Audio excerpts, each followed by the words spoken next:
Hello बच्चों। तो अपन एक नया चैप्टर स्टार्ट कर रहे हैं बेटा, जैव प्रक्रम। क्या बच्चों? जैव प्रक्रम।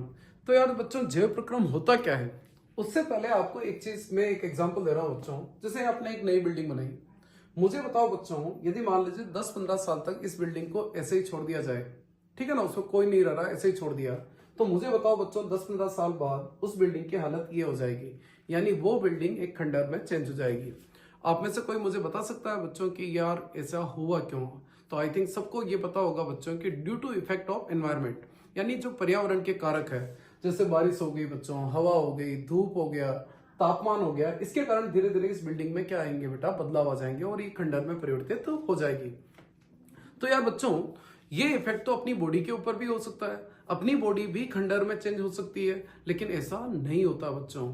अपने शरीर के अंदर कुछ ऐसी क्रियाएं होती है जो मरम्मत का कार्य करती है, जो जीव की सुरक्षा का कार्य करती है। तो बच्चों, जीव में होने वाली ऐसी क्रियाएं जो शरीर के अंगों की क्या करती है बच्चों, मरम्मत करती हो, जो जीव की क्या करती हो बेटा, सुरक्षा यानी अनुरक्षण का कार्य करती है, उन सभी क्रियाओं को अपन क्या बोलते हैं बच्चों, जैव प्रक्रम। अब मुझे बताओ बच्चों, शरीर की मरम्मत करनी है, मरम्मत करने के लिए क्या चाहिए बच्चों, ऊर्जा। और ऊर्जा किससे प्राप्त होती है? भोजन से प्राप्त होती है।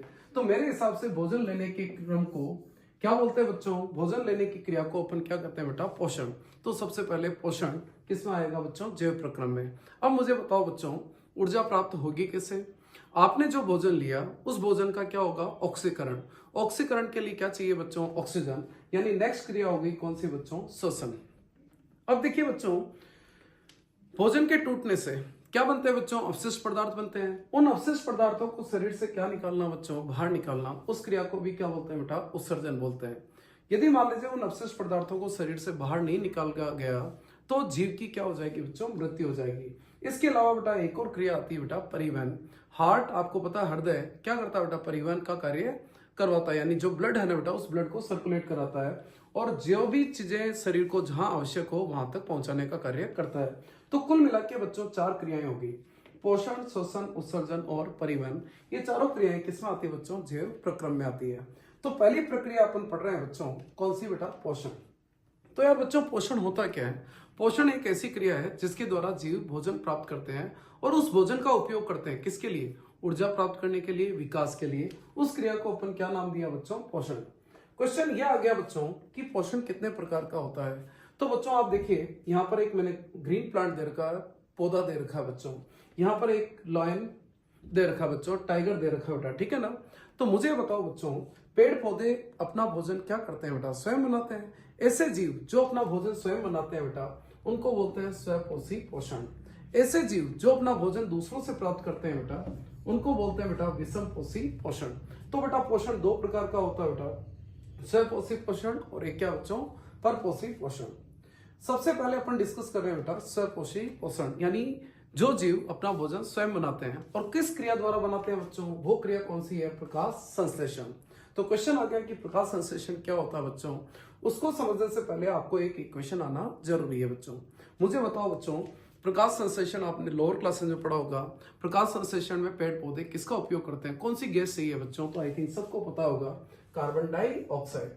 प्रकाश संश्लेषण में कौन सी गैस चाहिए बच्चों, कार्बन डाइऑक्साइड, ठीक है ना। प्रकाश संश्लेषण में सबको पता होगा क्या बनता है बच्चों, भोजन बनता है, यानी C6H12O6। साथ में क्या निकलती है बच्चों, ऑक्सीजन निकलती है। तो बच्चों इक्वेशन सारे बच्चों को आनी चाहिए।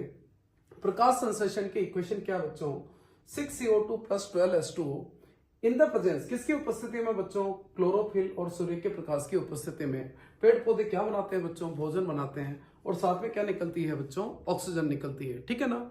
इसी इक्वेशन के बेस पे आप इसकी डेफिनेशन यानी परिभाषा दे सकते हो। तो प्रकाश संश्लेषण वह क्रिया है जिसमें पेड़ पौधे कार्बन डाइऑक्साइड और जल का प्रकाश और क्लोरोफिल की उपस्थिति में भोजन का क्या करते हैं बच्चों, निर्माण करते हैं और साथ में क्या निकलती है बच्चों, ऑक्सीजन निकलती है। उस क्रिया को अपन ने क्या नाम दिया बच्चों, प्रकाश संश्लेषण नाम दिया। नेक्स्ट क्वेश्चन क्या बनता है बच्चों, आपको पूछा जाए कि प्रकाश संश्लेषण में कच्चे पदार्थ कौन से हैं, तो कच्चे पदार्थ लिखोगे आप कार्बन डाइऑक्साइड और जल। यदि आपको पूछा गया कि प्रकाश संश्लेषण का मुख्य उत्पाद क्या है, तो मुख्य उत्पाद लिखोगे आप ग्लूकोज। नेक्स्ट क्वेश्चन आपके ये आ गया कि प्रकाश संश्लेषण में उप उत्पाद कौन सा बनता है, तो उप उत्पाद बनता है बेटा कौन सा, ऑक्सीजन, ठीक है। तो ये चीज ध्यान रखिएगा। नेक्स्ट वेरी वेरी इंपॉर्टेंट, अच्छी तरह से तैयार कर लीजिएगा बेटा, एग्जाम में ये क्वेश्चन आता रहता है, प्रकाश संश्लेषण की मुख्य घटनाएं। तो बच्चों मुख्य घटनाएं क्या है? देखिए बच्चों, सबसे पहले क्या होगा बच्चों, जो पत्तियां होगी वो पत्तियां प्रकाश का क्या करेगी, अवशोषण। तो सर्वप्रथम क्या होता है बच्चों, क्लोरोफिल प्रकाश ऊर्जा का क्या करता है बच्चों, अवशोषण। यानी ये जो पत्तियां है ना बेटा, इन्होंने प्रकाश का अवशोषण कर लिया, यानी इनमें जो क्लोरोफिल था उसने प्रकाश का अवशोषण कर लिया। अब मुझे बताओ प्रकाश में क्या थी, प्रकाश ऊर्जा। उस प्रकाश ऊर्जा को ये चेंज कर देते हैं किसमें, रासायनिक ऊर्जा में, यानी प्रकाश ऊर्जा को रासायनिक ऊर्जा में परिवर्तित कर देते हैं। साथ में जल का क्या हो जाता है बच्चों, अपघटन। मुझे बताओ जल के अपघटन से क्या बनेगा, दो चीजें बनेगी, हाइड्रोजन और ऑक्सीजन। तो आप कहते हो ना बच्चों, फोटोसिंथेसिस में जो ऑक्सीजन रिलीज होती है वो किसके अपघटन से निकलती है बच्चों, जल के अपघटन से निकलती है। तो नेक्स्ट क्या दे रखा बच्चों, पानी का हाइड्रोजन और ऑक्सीजन में क्या हो जाता है बच्चों, विखंडन हो जाता है। तीसरी चीज क्या हुई बच्चों, देखिए ये जो कार्बन डाइऑक्साइड है, इस कार्बन डाइऑक्साइड का अपचयन होकर के किसका निर्माण हो जाता है बेटा, ग्लूकोज यानी कार्बोहाइड्रेट। तो तीसरी स्टेप क्या है बच्चों, कार्बन डाइऑक्साइड का कार्बोहाइड्रेट में क्या हो गया बच्चों, अपचयन हो गया।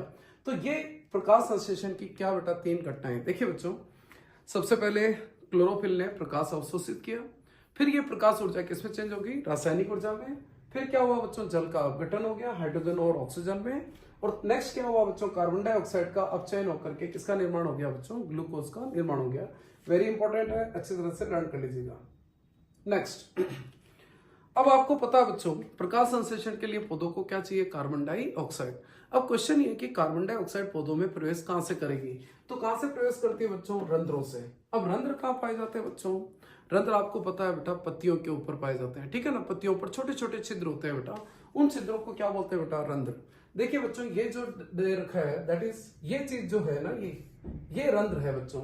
रंध्र की तरफ ध्यान से देखिए बच्चों, ये दो कोशिकाएं दे रखी है, इन कोशिकाओं को बोलते हैं बच्चों द्वार कोशिकाएं। क्या बोलते हैं बेटा, इन कोशिकाओं को द्वार कोशिकाएं बोलते हैं। इन द्वार कोशिकाओं में ये केंद्रक होता है और ये हरित लवक पाया जाता है बेटा, ठीक है ना।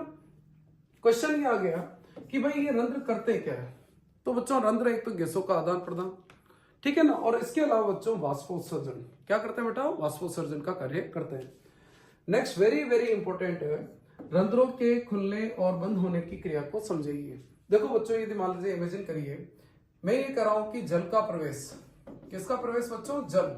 यदि मान लीजिए द्वार कोशिकाओं में चला गया, यदि जल द्वार कोशिकाओं में चला गया, तो बताओ क्या होगा बच्चों, ये द्वार कोशिकाएं फूलेगी और रंध्र क्या होंगे बच्चों, खुल जाएंगे। यदि मान लीजिए इन द्वार कोशिकाओं से जल बाहर आ गया बच्चों, द्वार कोशिकाओं से जल बाहर आ गया, तो ये द्वार कोशिकाएं पिचक जाएगी और पिचकने से रंध्र क्या हो जाएंगे बच्चों, बंद हो जाएंगे। तो रंध्र कैसे खुलते हैं, कैसे बंद होते हैं, समझ में आ गया। जैसे ही जल किसमें प्रवेश करेगा, द्वार कोशिकाएं क्या हो जाएगी, फूल जाएगी। फूलने को अपन क्या बोलते हैं बेटा, स्फीत, यानी स्फीत हो जाती है, फूल जाती है तो रंध्र खुल जाते हैं। और जैसे ही पानी बाहर निकल जाएगा किनसे, द्वार कोशिकाओं से, तो रंध्र क्या हो जाएंगे बच्चों, बंद हो जाएंगे। अब देखिए बच्चों, एक वेरी इंपॉर्टेंट है, मरुद्भिद पौधे, यानी ऐसे पौधे जो डेजर्ट में, रेगिस्तान में पाए जाते हैं बच्चों। मुझे बताओ रेगिस्तान में सबसे बड़ी समस्या किसकी है, जल की समस्या होती है। तो बेटा ध्यान रखना, रेगिस्तानी जो पौधे होते हैं उनमें रंध्र दिन के समय नहीं खुलते हैं। कब खुलते हैं बच्चों, रात्रि में, क्योंकि दिन के समय यदि खुल गए तो जल की बहुत सारी क्या हो जाएगी, हानि हो जाएगी। तो उस हानि को रोकने के लिए इनके रंध्र, ध्यान रखना बच्चों, क्या कब खुलते हैं, रात्रि में। तो बच्चों एक चीज ध्यान रखना, क्वेश्चन आ गया कि ये पौधे कार्बन डाइऑक्साइड कब लेते हैं। एक्चुअली में देखो बच्चों, प्रकाश संश्लेषण कब होता है, दिन के समय, और दिन के समय इनको कार्बन डाइऑक्साइड चाहिए, लेकिन दिन के समय आपको पता है रंध्र क्या है, बंद है। तो ये पेड़ पौधे क्या करते हैं बेटा, रात्रि के समय क्या लेते हैं, कार्बन डाइऑक्साइड। ध्यान रखना बच्चों, बाकी सारे पौधे किस समय कार्बन डाइऑक्साइड लेते हैं, दिन के समय, लेकिन ये पौधा ऐसा है जो रात्रि के समय क्या लेते हैं, कार्बन डाइऑक्साइड, क्योंकि दिन के समय इनके रंध्र क्या होते हैं बच्चों, बंद रहते हैं। एक और बड़ी इंपॉर्टेंट चीज, पेड़ पौधों को बहुत सारे तत्वों की जरूरत होती है, उनमें से एक मुख्य तत्व है बच्चों, क्वेश्चन आ गया बेटा, कौन सा तत्व है बच्चों, नाइट्रोजन। नाइट्रोजन किसमें चाहिए बच्चों, पौधे को नाइट्रोजन चाहिए प्रोटीन बनाने के लिए, डीएनए बनाने के लिए, आरएनए बनाने के लिए, ठीक है ना बच्चों। तो ये जो नाइट्रोजन है, ये नाइट्रोजन पौधा कहां से प्राप्त करेगा, तो ये पौधा, ध्यान रखना बच्चों, नाइट्रोजन जो प्राप्त करता है वो कहां से प्राप्त करता है, मृदा से प्राप्त करता है। किस रूप में प्राप्त करता है, ये सबसे इंपॉर्टेंट, नाइट्राइट और नाइट्रेट के रूप में क्या करता है बेटा, वो नाइट्रोजन प्राप्त करता है बेटा, ठीक है। तो ये आपका टॉपिक हुआ बच्चों क्या बेटा, प्रकाश संश्लेषण। अब अपन आते हैं बेटा नेक्स्ट सेकंड टॉपिक पर। देखो बच्चों, एक तो स्वपोषी पोषण पढ़ा था, अब अपन पढ़ रहे हैं विषम पोषी पोषण। क्या पढ़ रहे हैं बेटा, विषम पोषी पोषण, यानी ऐसे जीव जो अपना भोजन स्वयं नहीं बनाते हैं, दूसरों से प्राप्त करते हैं, उनको अपन क्या बोलते हैं बच्चों, विषम पोषी पोषण। तो पहला अपन डिस्कस कर रहे हैं बच्चों, इसमें 3 टॉपिक डिस्कस करेंगे। एक तो मृतजीवी पोषण, एक पढ़ेंगे परजीवी पोषण, और एक पढ़ेंगे बच्चा लोगों क्या बेटा, प्राणी सम पोषण। तो पहला देखिए बच्चों, मृतजीवी पोषण। देखो बेटा, ये वाला जो आप जीव है, ये आई थिंक आप लोगों ने देख रखा होगा। आपने देखा होगा कि खेतों में जहां पर सड़ी गली पत्तियां होती है, ठीक है ना, या गार्डन के अंदर देखा होगा, बगीचे के अंदर देखा होगा, इस तरह से एक छतरी जैसी संरचना आपको दिख जाती है। ये एक्चुअली में क्या है बेटा, मशरूम है, कवक है ना बच्चों। मशरूम एक कवक होता है बेटा, ठीक है ना, जिसको आप गांव के लैंग्वेज में सांप की छतरी भी कहते हो बेटा, ठीक है ना। तो ये मशरूम, ये यहाँ पर एक और एग्जाम्पल दे रखा जीवाणु। देखो बच्चों, ये जीव भोजन कहां से प्राप्त करते हैं, ये जीव ध्यान रखना भोजन प्राप्त करते हैं मृत पदार्थों से। इनके सराउंडिंग देखिए आप, मृत पदार्थ पड़े हुए हैं, ठीक है ना बच्चों। तो ऐसे जीव जो अपना भोजन किससे प्राप्त करते हैं बेटा, मृत पदार्थों से प्राप्त करते हैं, उनको क्या बोलते हैं बेटा, मृतजीवी पोषण। तो इसके उदाहरण क्या रहेंगे बच्चों, एक तो कवक और एक क्या बेटा, बैक्टीरिया। एक और बड़ी इंपॉर्टेंट चीज ध्यान रखना बच्चों, ये जीव भोजन का पाचन कहाँ करते हैं, तो ध्यान रखना बेटा, ये शरीर के बाहर करते हैं बेटा। तो ध्यान रखना, भोजन का जो पाचन है ना, वो शरीर के बाहर करते हैं। मुझे बताओ, आप भोजन का पाचन कहाँ करते हो, शरीर के बाहर करते हो क्या, नहीं बच्चों, अपन भोजन का पाचन करते हैं शरीर के भीतर, ठीक है ना बेटा। नेक्स्ट देखिए बच्चों, परजीवी पोषण। देखो बेटा, ये एक जानवर दिख रहा होगा बेटा, ये क्या है, लाइस, जुए, जो अपने सिर के अंदर रहते हैं बेटा, ठीक है ना। यहाँ पर एक पौधा देखिए बच्चों, ये पौधा भी आपने देखा होगा, ये येलो कलर का जो प्लांट दिख रहा है बेटा, ये एक प्लांट है बच्चों, उसका नाम है बेटा अमरबेल। क्या नाम है बच्चों, इसका नाम अमरबेल, ठीक है ना। तो एक मैंने जीव बताया बच्चों, और एक मैंने क्या बताया बेटा, पौधा बताया। तो ये ऐसे जीव है जो अन्य जीवित जीवों से अपना भोजन लेते हैं। मेरी बात सुनो बेटा, अपने सिर में जैसे जुएं होती है, वो भी एक जीव है, अपन भी एक जीव है। तो जीवित जीव यदि अन्य जीवित जीव से भोजन ले रहा बिना उनको मारे हुए, तो ऐसे पोषण को अपन क्या बोलते हैं बेटा, परजीवी पोषण। यानी ऐसा पोषण जिसमें क्या हो बेटा, जीव अन्य जीवित जीवों से अपना भोजन लेता है बिना मारे, ठीक है ना बेटा। उदाहरण हो गया बच्चों इसके अमरबेल, ये तो एक पौधा है बच्चों अमरबेल, इसके अलावा जोक और पीता कर्मी। नेक्स्ट देखिए बच्चों, प्राणी संभोजन। अपने अंदर जो पोषण होता है ना बेटा, वो प्राणी संपोषण होता है बेटा। यदि आपको कहे कि यार प्राणी संपोषण क्या होता है, तो अपने अंदर कैसे होता है, मुझे बताओ, आप भोजन को किस रूप में लेते हो, या तो अपन ठोस के रूप में लेते हैं, या द्रव के रूप में लेते हैं, ठीक है ना। नेक्स्ट बड़ी इंपॉर्टेंट चीज, भोजन का जो पाचन है वो कहाँ करते हो बेटा, शरीर के भीतर। यानी ऐसा पोषण जिसमें भोजन का पाचन शरीर के भीतर होता है, ऐसे पोषण को अपन क्या बोलते हैं बेटा, प्राणी संपोषण बोलेंगे। अब देखिए बच्चों, कुछ एग्जांपल डिस्कस कर लेते हैं बेटा। सबसे पहले अमीबा में पोषण। देखो बच्चों, कभी आपने पढ़ा हो, जैसे ये मान लीजिए ये अमीबा हो गया। अमीबा आपको पता है बच्चों कौन सा जीव है, एक कोशिक जीव है। मुझे बताओ, इसका आकार निश्चित होता है क्या, नहीं बच्चों, अमीबा का आकार निश्चित नहीं होता है। जैसे ही ये अमीबा किसी भोजन के संपर्क में आता है, मान लीजिए ये है बच्चों भोजन, क्या है बच्चों, ये भोजन। जैसे ही अमीबा भोजन के संपर्क में आता है, ये उस भोजन के चारों तरफ, ये भोजन है बच्चों, इस भोजन के चारों तरफ ये क्या बेटा, अंगुली नुमा संरचना बना लेता है। इन अंगुली नुमा संरचनाओं को क्या बोलते हैं बच्चों, कूटपाद बोलते हैं। क्या बोलते हैं बेटा इनको, कूटपाद। धीरे धीरे ये कूटपाद इस भोजन को चारों तरफ से घेर लेते हैं। अब देखिए बच्चों, इन्होंने इस भोजन को चारों तरफ से घेर लिया, और ये जो भोजन बाहर था वो कहाँ आ गया बच्चों, अंदर की तरफ आ गया। इसको बोलते हैं बच्चों भोजन रिक्तिका। क्या बोलते हैं बेटा इसको, भोजन रिक्तिका, ठीक है ना। यानी भोजन अंदर आ गया बच्चों। भोजन अंदर आने के बाद इस भोजन का क्या होगा, पाचन। पाचन करने के लिए ध्यान रखना, अमीबा के अंदर एक अंग, एक कोशिकांग पाया जाता है बच्चों, उस कोशिकांग का नाम है लाइसोसोम। तो बच्चों ये लाइसोसोम है। इस लाइसोसोम में पाए जाते हैं पाचक एंजाइम्स। तो ये जो भोजन रिक्तिका है, ये इन एंजाइम से के साथ क्या होगी बेटा, जुड़ जाएगी। ये एंजाइम इस भोजन का क्या करेंगे बच्चों, पाचन कर देते हैं। ये जो भी पचित भोजन है, ये भोजन कहां चला जाएगा बेटा, कोशिका द्रव्य में चला जाता है। अब इसमें फाइनली कौन सा भोजन रहता है बच्चों, अपचित भोजन। इस अपचित भोजन को ये शरीर की सतह से क्या कर देते हैं बेटा, बाहर निकाल देते हैं। इस तरह से अमीबा के अंदर क्या होता है बेटा, पोषण। बड़ा सिंपल सा टॉपिक है। इधर देखिए, जैसे ही अमीबा भोजन के संपर्क में आता है, ये उसके चारों तरफ अंगुली जैसी संरचना बना देता है, जिससे क्या कहते हैं, कूटपाद कहते हैं। ये कूटपाद आपस में जुड़ जाते हैं और क्या बनाते हैं, भोजन रिक्तिका बनाते हैं।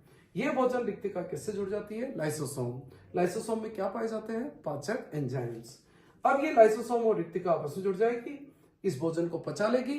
पचा हुआ भोजन कोशिका द्रव्य में चला जाएगा बच्चों, और अपचित भोजन शरीर के बाहर त्याग दिया जाता है बच्चों। ठीक है, ये अमीबा में पोषण और डायग्राम अच्छी तरह से तैयार कर लीजिएगा। एक और जीव दे रखा बच्चों आपके, पैरामीशियम।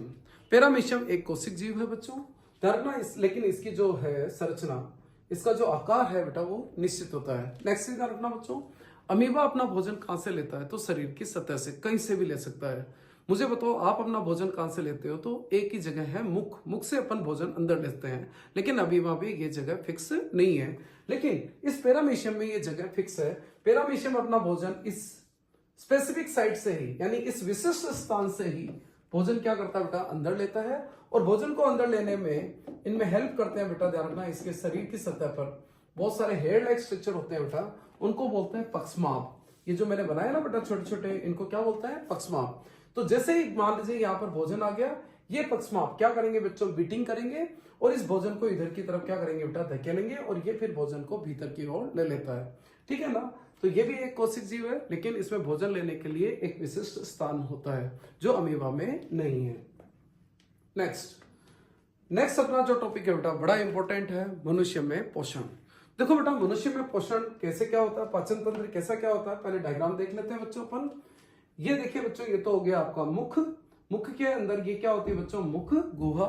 मुख गुहा के पीछे की तरफ ये वाला जो भाग होता है बेटा, इसको बोलते हैं ग्रसनी। क्या बोलते हैं, ग्रसनी। आ करते हैं तो अंदर की तरफ ग्रसनी दिखती है। फिर ये देखो बच्चों, ये अपनी भोजन नली होगी, जिसको अपन बोलेंगे ग्रसिका। क्या बोलेंगे बच्चों, ग्रसिका। ये ग्रसिका किसमें खुल गई बच्चों, आमाशय में। ये आमाशय हो गया बच्चों। आमाशय के बाद ये जो चालू हो गई बच्चों, ये पूरी की पूरी लंबी एक हाईली कोइल्ड जो स्ट्रक्चर होती है, इसको बोलते हैं छोटी आंत, या अपन इसको बोल सकते हो बेटा क्षुद्रांत्र। क्या बोलते हैं बेटा, क्षुद्रांत। ये क्षुद्रांत्र ध्यान रखना बच्चों, बड़ी आंत में खुल जाती है, ये बड़ी आंत है बच्चों। और ये हो गया मलाशय, और ये क्या हो गया, गुदा द्वार। ठीक है, ये जो चीज मैंने बताई अभी आपको, ये तो हो गई अपनी आहार नाल। क्या हो गया बच्चों, आहार नाल।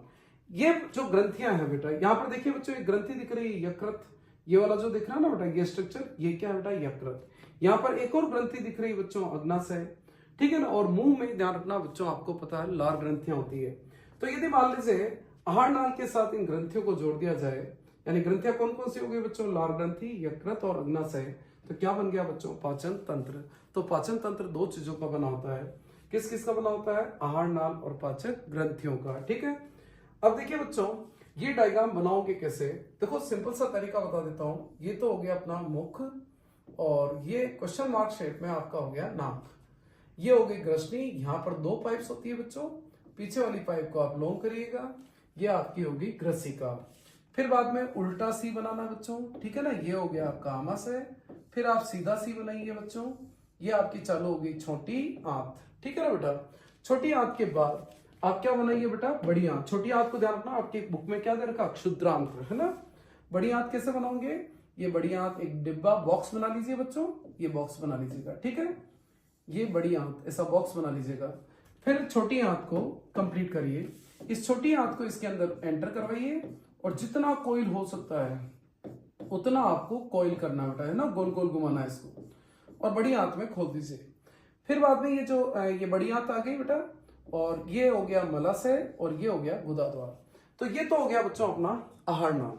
अब आहार नाल के साथ क्या जोड़ना बच्चों आपको, आहार नाल के साथ कुछ ग्रंथियां जोड़ दीजिए। यहां पर होती है बच्चों लार ग्रंथि, यहां पर एक ट्रायंगुलर शेप बनाई है बच्चों, ये हो गया आपका यकृत, ये हो गया बच्चों पित्ताशय, और ये हो गई आपके पित्त नली। ठीक है ना बेटा, यहाँ पर एक लीफ जैसी संरचना बना लीजिए, ये हो गया आपका अग्नाशय। ठीक है ना बेटा, तो ये अपना क्या तैयार हो गया बच्चों, पाचन तंत्र। आपको बॉडी का शेप बनाना है तो ये बॉडी का शेप ले लीजिए, ये बॉडी का शेप, और बनाओ तो ठीक, नहीं बनाओ तो भी कोई समस्या नहीं है बच्चों। तो ये पाचन तंत्र बनाने का तरीका मैंने आपको बता दिया बच्चों। ठीक है, इसका यदि 3D डायग्राम देखोगे तो इस तरह का दिखता है बच्चों। देखो ये आमाशय है, ये यकृत है बच्चों, ये दिख रही ना बच्चों, ये देखिए ये छोटी आंत है, क्षुद्रांत है ना बेटा, ये आपकी बड़ी आंत हो गई बच्चों, ये वाली बड़ी आंत, ये हो गया आपका मलाशय। ठीक है ना, और ये क्या होती है बेटा, गुदा होती है। ठीक है, अब एक चीज याद रखना बच्चों, पाचन तंत्र पढ़ने से पहले आपको एक चीज और आनी चाहिए बेटा, भोजन का पाचन कर रहे हैं यानी भोजन के बड़े बड़े कणों को छोटे छोटे कणों में तोड़ रहे हैं बच्चों, ठीक है ना। एक्चुअली में आप जो भोजन लेते हो ना बच्चों, उस भोजन में क्या है बच्चों, प्रोटीन है, ठीक है ना बेटा, क्या है बेटा, प्रोटीन है। आप जो भोजन ले रहे हो उसमें कार्बोहाइड्रेट यानी स्टार्च है बच्चों। आप जो भोजन ले रहे हो बेटा उसके अंदर क्या है बच्चों, वसा है। ये एक्चुअली में बड़े बड़े कण होते हैं बेटा, बड़े बड़े मॉलिक्यूल्स होते हैं। इन बड़े बड़े मॉलिक्यूल को छोटे छोटे मॉलिक्यूल में तोड़ना जरूरी है बच्चों। प्रोटीन को तोड़ना जरूरी है किसमें बेटा, अमीनो अम्ल में। किसमें तोड़ना जरूरी है, अमीनो अम्ल के अंदर, ठीक है ना। जो भी स्टार्च है उसको तोड़ना जरूरी है किसके अंदर बच्चों, शर्करा के अंदर। जितना भी वसा है बेटा उसको तोड़ना जरूरी है वसीय अम्ल में और ग्लिसरॉल के अंदर, ठीक है ना बेटा, ग्लिसरॉल के अंदर, ठीक है ना बच्चों। तो प्रोटीन को अमीनो अम्लों में तोड़ना, स्टार्च को शर्करा में तोड़ना, वसा को वसीय अम्ल और ग्लिसरॉल में तोड़ना जरूरी है, नहीं तो आपका शरीर इन भोजन को, इन जो पोषक पदार्थ है उनको अवशोषित नहीं कर पाएगा। अब तोड़ने के लिए क्या चाहिए बच्चों, एंजाइम्स। जानना बेटा, ये जो कॉम्प्लेक्स फूड है ना बेटा, इस कॉम्प्लेक्स फूड को सिंपलर फॉर्म में चेंज करना है। इसको चेंज करने के लिए क्या चाहिए, एंजाइम्स चाहिए। तो क्वेश्चन आ गया, प्रोटीन को कौन सा एंजाइम तोड़ेगा। तो एक चीज जानना, अपने कोर्स में केवल 4 एंजाइम है। एक तो एंजाइम है बच्चा लोगों पेप्सिन, एक है बच्चों ट्रिप्सिन, ठीक है बेटा। एक अपन एंजाइम पढ़ेंगे बच्चों क्या, एमाइलेज, और एक पढ़ेंगे बच्चों क्या, लाइपेज, ठीक है ना बेटा। तो एक चीज देखिए बेटा, एक सिंपल सी ट्रिक बताता हूं। प्रोटीन में क्या आ रहा है बच्चों, नए। तो पेप्सिन और ट्रिप्सिन में भी नया आ रहा है बच्चों। तो क्वेश्चन आ गया, प्रोटीन को तोड़ने वाले एंजाइम कौन से हैं। तो आप ध्यान रखिएगा बच्चों, प्रोटीन को तोड़ने वाले एंजाइम कौन से हैं बच्चों, एक तो पेप्सिन और एक क्या याद रखोगे बच्चों, ट्रिप्सिन, ठीक है ना बच्चों। पेप्सिन और क्या बेटा, ट्रिप्सिन, ये दोनों ध्यान रखना बच्चों, किसको तोड़ते हैं बेटा, प्रोटीन को तोड़ते हैं। स्टार्च को तोड़ने वाला एंजाइम कौन सा, और वसा को ध्यान रखना बच्चों, लिपिड भी बोलते हैं बच्चों। वसा को क्या बोलते हैं बच्चों, लिपिड भी बोलते हैं। और लिपिड को तोड़ने वाला एंजाइम कौन सा होता है बच्चों, लाइपेज। तो बेटा वसा को पाचित करने वाला एंजाइम कौन है बच्चों, लाइपेज है बेटा, ठीक है ना। तो बेटा बचा क्या इधर, एमाइलेज। तो एमाइलेज किसको तोड़ता है बेटा, स्टार्च को, एमाइलेज, ठीक है। तो एक बेसिक चीज ये आपको आनी चाहिए, कौन कौन से एंजाइम प्रोटीन को पचाते हैं, पेप्सिन और ट्रिप्सिन। कौन सा एंजाइम स्टार्च का पाचन करता है, तो एमाइलेज।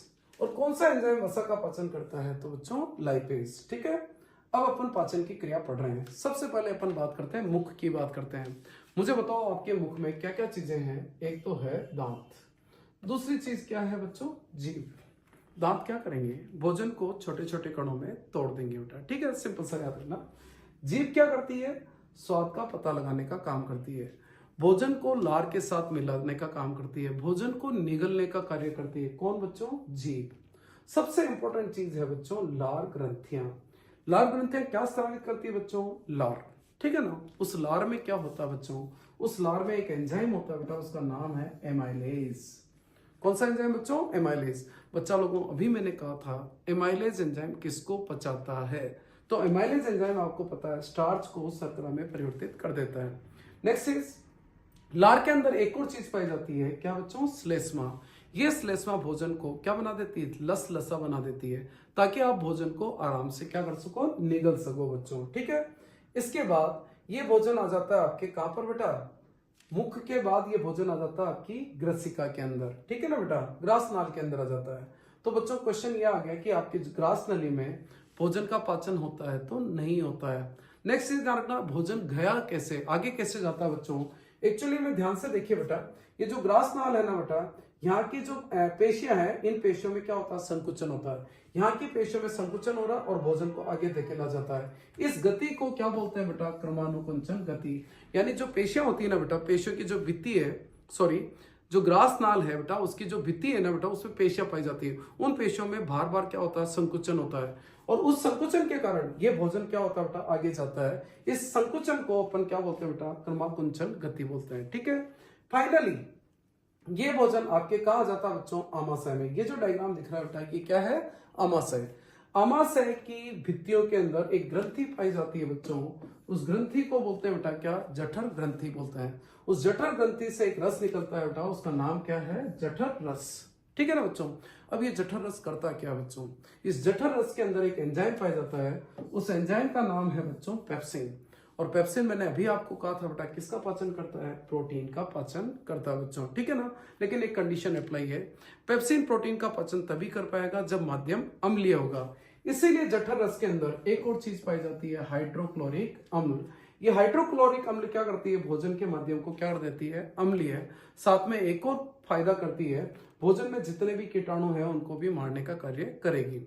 लेकिन एक प्रॉब्लम हो गई बच्चों, आपके आमाशय के अंदर क्या आ गया, हाइड्रोक्लोरिक अम्ल, तो वो आमाशय की दीवार को क्षति पहुंचा सकता है। इसीलिए ध्यान रखना, इसके अंदर एक और चीज पाई जाती है, क्या बेटा, श्लेष्मा। क्या पाया जाता है, तो ध्यान रखना, आमाशय की भित्ति अंदर की तरफ से श्लेष्मा से आवृत होती है ताकि हाइड्रोक्लोरिक अम्ल इसको कोई भी नुकसान ना पहुंचा सके, ठीक है। तो क्या बताया बच्चों, आमाशय की दीवार के अंदर कौन सी ग्रंथियां बताई, जठर ग्रंथियां। रस कौन सा बताया, जठर रस। जठर रस में कितनी चीजें हो गई, 3 चीजें हो गई। क्या क्या हो गया, पेप्सिन, हाइड्रोक्लोरिक अम्ल और श्लेष्मा। पेप्सिन ने किसका पाचन किया, प्रोटीन का। लेकिन माध्यम कौन सा चाहिए, अम्लीय। किसने प्रदान किया, हाइड्रोक्लोरिक अम्ल ने। साथ में हाइड्रोक्लोरिक अम्ल ने कीटाणुओं को भी क्या कर दिया, नष्ट कर दिया। इस हाइड्रोक्लोरिक अम्ल से आमाशय की दीवार को बचाना है, किसने बचाया, श्लेष्मा ने बचाया, ठीक है। अब ये भोजन इस आमाशय से निकल करके कहां गया बच्चों, छोटी आंत, जिसको अपन ने एनसीईआरटी ने नाम दे रखा क्षुद्रांत। अब ये भोजन आपकी इस छोटी आंत में आ गया बच्चों, ठीक है ना। छोटी आंत में ही आते ही आपको पता है बेटा ये कौन सी ग्रंथि दिख रही है, ये शरीर की सबसे बड़ी ग्रंथि है। क्या नाम है बच्चों इसका, यकृत। ये है बच्चा लोगों पित्ताशय। क्या नाम है, पित्ताशय। यकृत से और पित्ताशय से एक नली निकल रही है, इसको बोलते हैं पित्तवाहिनी। इस पित्तवाहिनी से यहां से एक रस आएगा बच्चों, यकृत से एक रस निकलता है, उस रस का नाम है पित्तरस। क्या नाम है, पित्तरस। वेरी इंपॉर्टेंट चीज ये है बच्चों, इस पित्तरस में कोई भी एंजाइम नहीं पाया जाता है। फिर ये जरूरी क्यों है बेटा, इसमें एंजाइम नहीं है तो फिर ये क्यों जरूरी है अपने लिए। तो मैं ये कह रहा हूं बच्चों कि इस पित्त रस के 2 मेन कार्य है। पित्त रस के अंदर एक पदार्थ पाया जाता है, उसका नाम है पित्त लवण। ये पित्त लवण क्या करता है बच्चों, वसा के पाचन में सहयोग करता है। एक्चुअली में वसा जो होती है वो बड़ी बड़ी गोलिकाओं के रूप में होती है। ये पित्त रस इन बड़ी बड़ी गोलिकाओं को छोटी छोटी गोलिकाओं में चेंज कर देता है। इस क्रिया को बोलते हैं बेटा पायसीकरण। वेरी इंपॉर्टेंट है।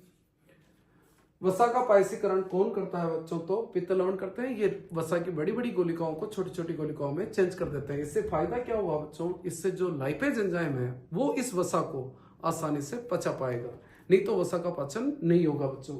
नेक्स्ट इज, मुझे बताओ बच्चों, आमाशय से जो भोजन आ रहा था वो कौन से माध्यम का आ रहा था, अम्लीय माध्यम का, क्योंकि वहां पर हाइड्रोक्लोरिक अम्ल था। लेकिन ये जो अग्नाशय ग्रंथि है ना बच्चों, इसके एंजाइम अम्लीय माध्यम में कार्य नहीं करते हैं, तो इसको माध्यम चाहिए क्षारीय। तो क्षारीय माध्यम बनाने का काम भी कौन करता है बच्चों, पित्तरस। पित्तरस क्या करता है बेटा, भोजन के माध्यम को अम्लीय से क्या बना देता है, क्षारीय, ताकि अग्नाशय रस के जो एंजाइम है वो भोजन का आसानी से क्या कर सके, पाचन कर सके। तो एग्जाम में क्वेश्चन आता रहता है, पित्त रस में एंजाइम नहीं है फिर भी ये पाचन के लिए जरूरी क्यों है, तो 2 कार्य करता है।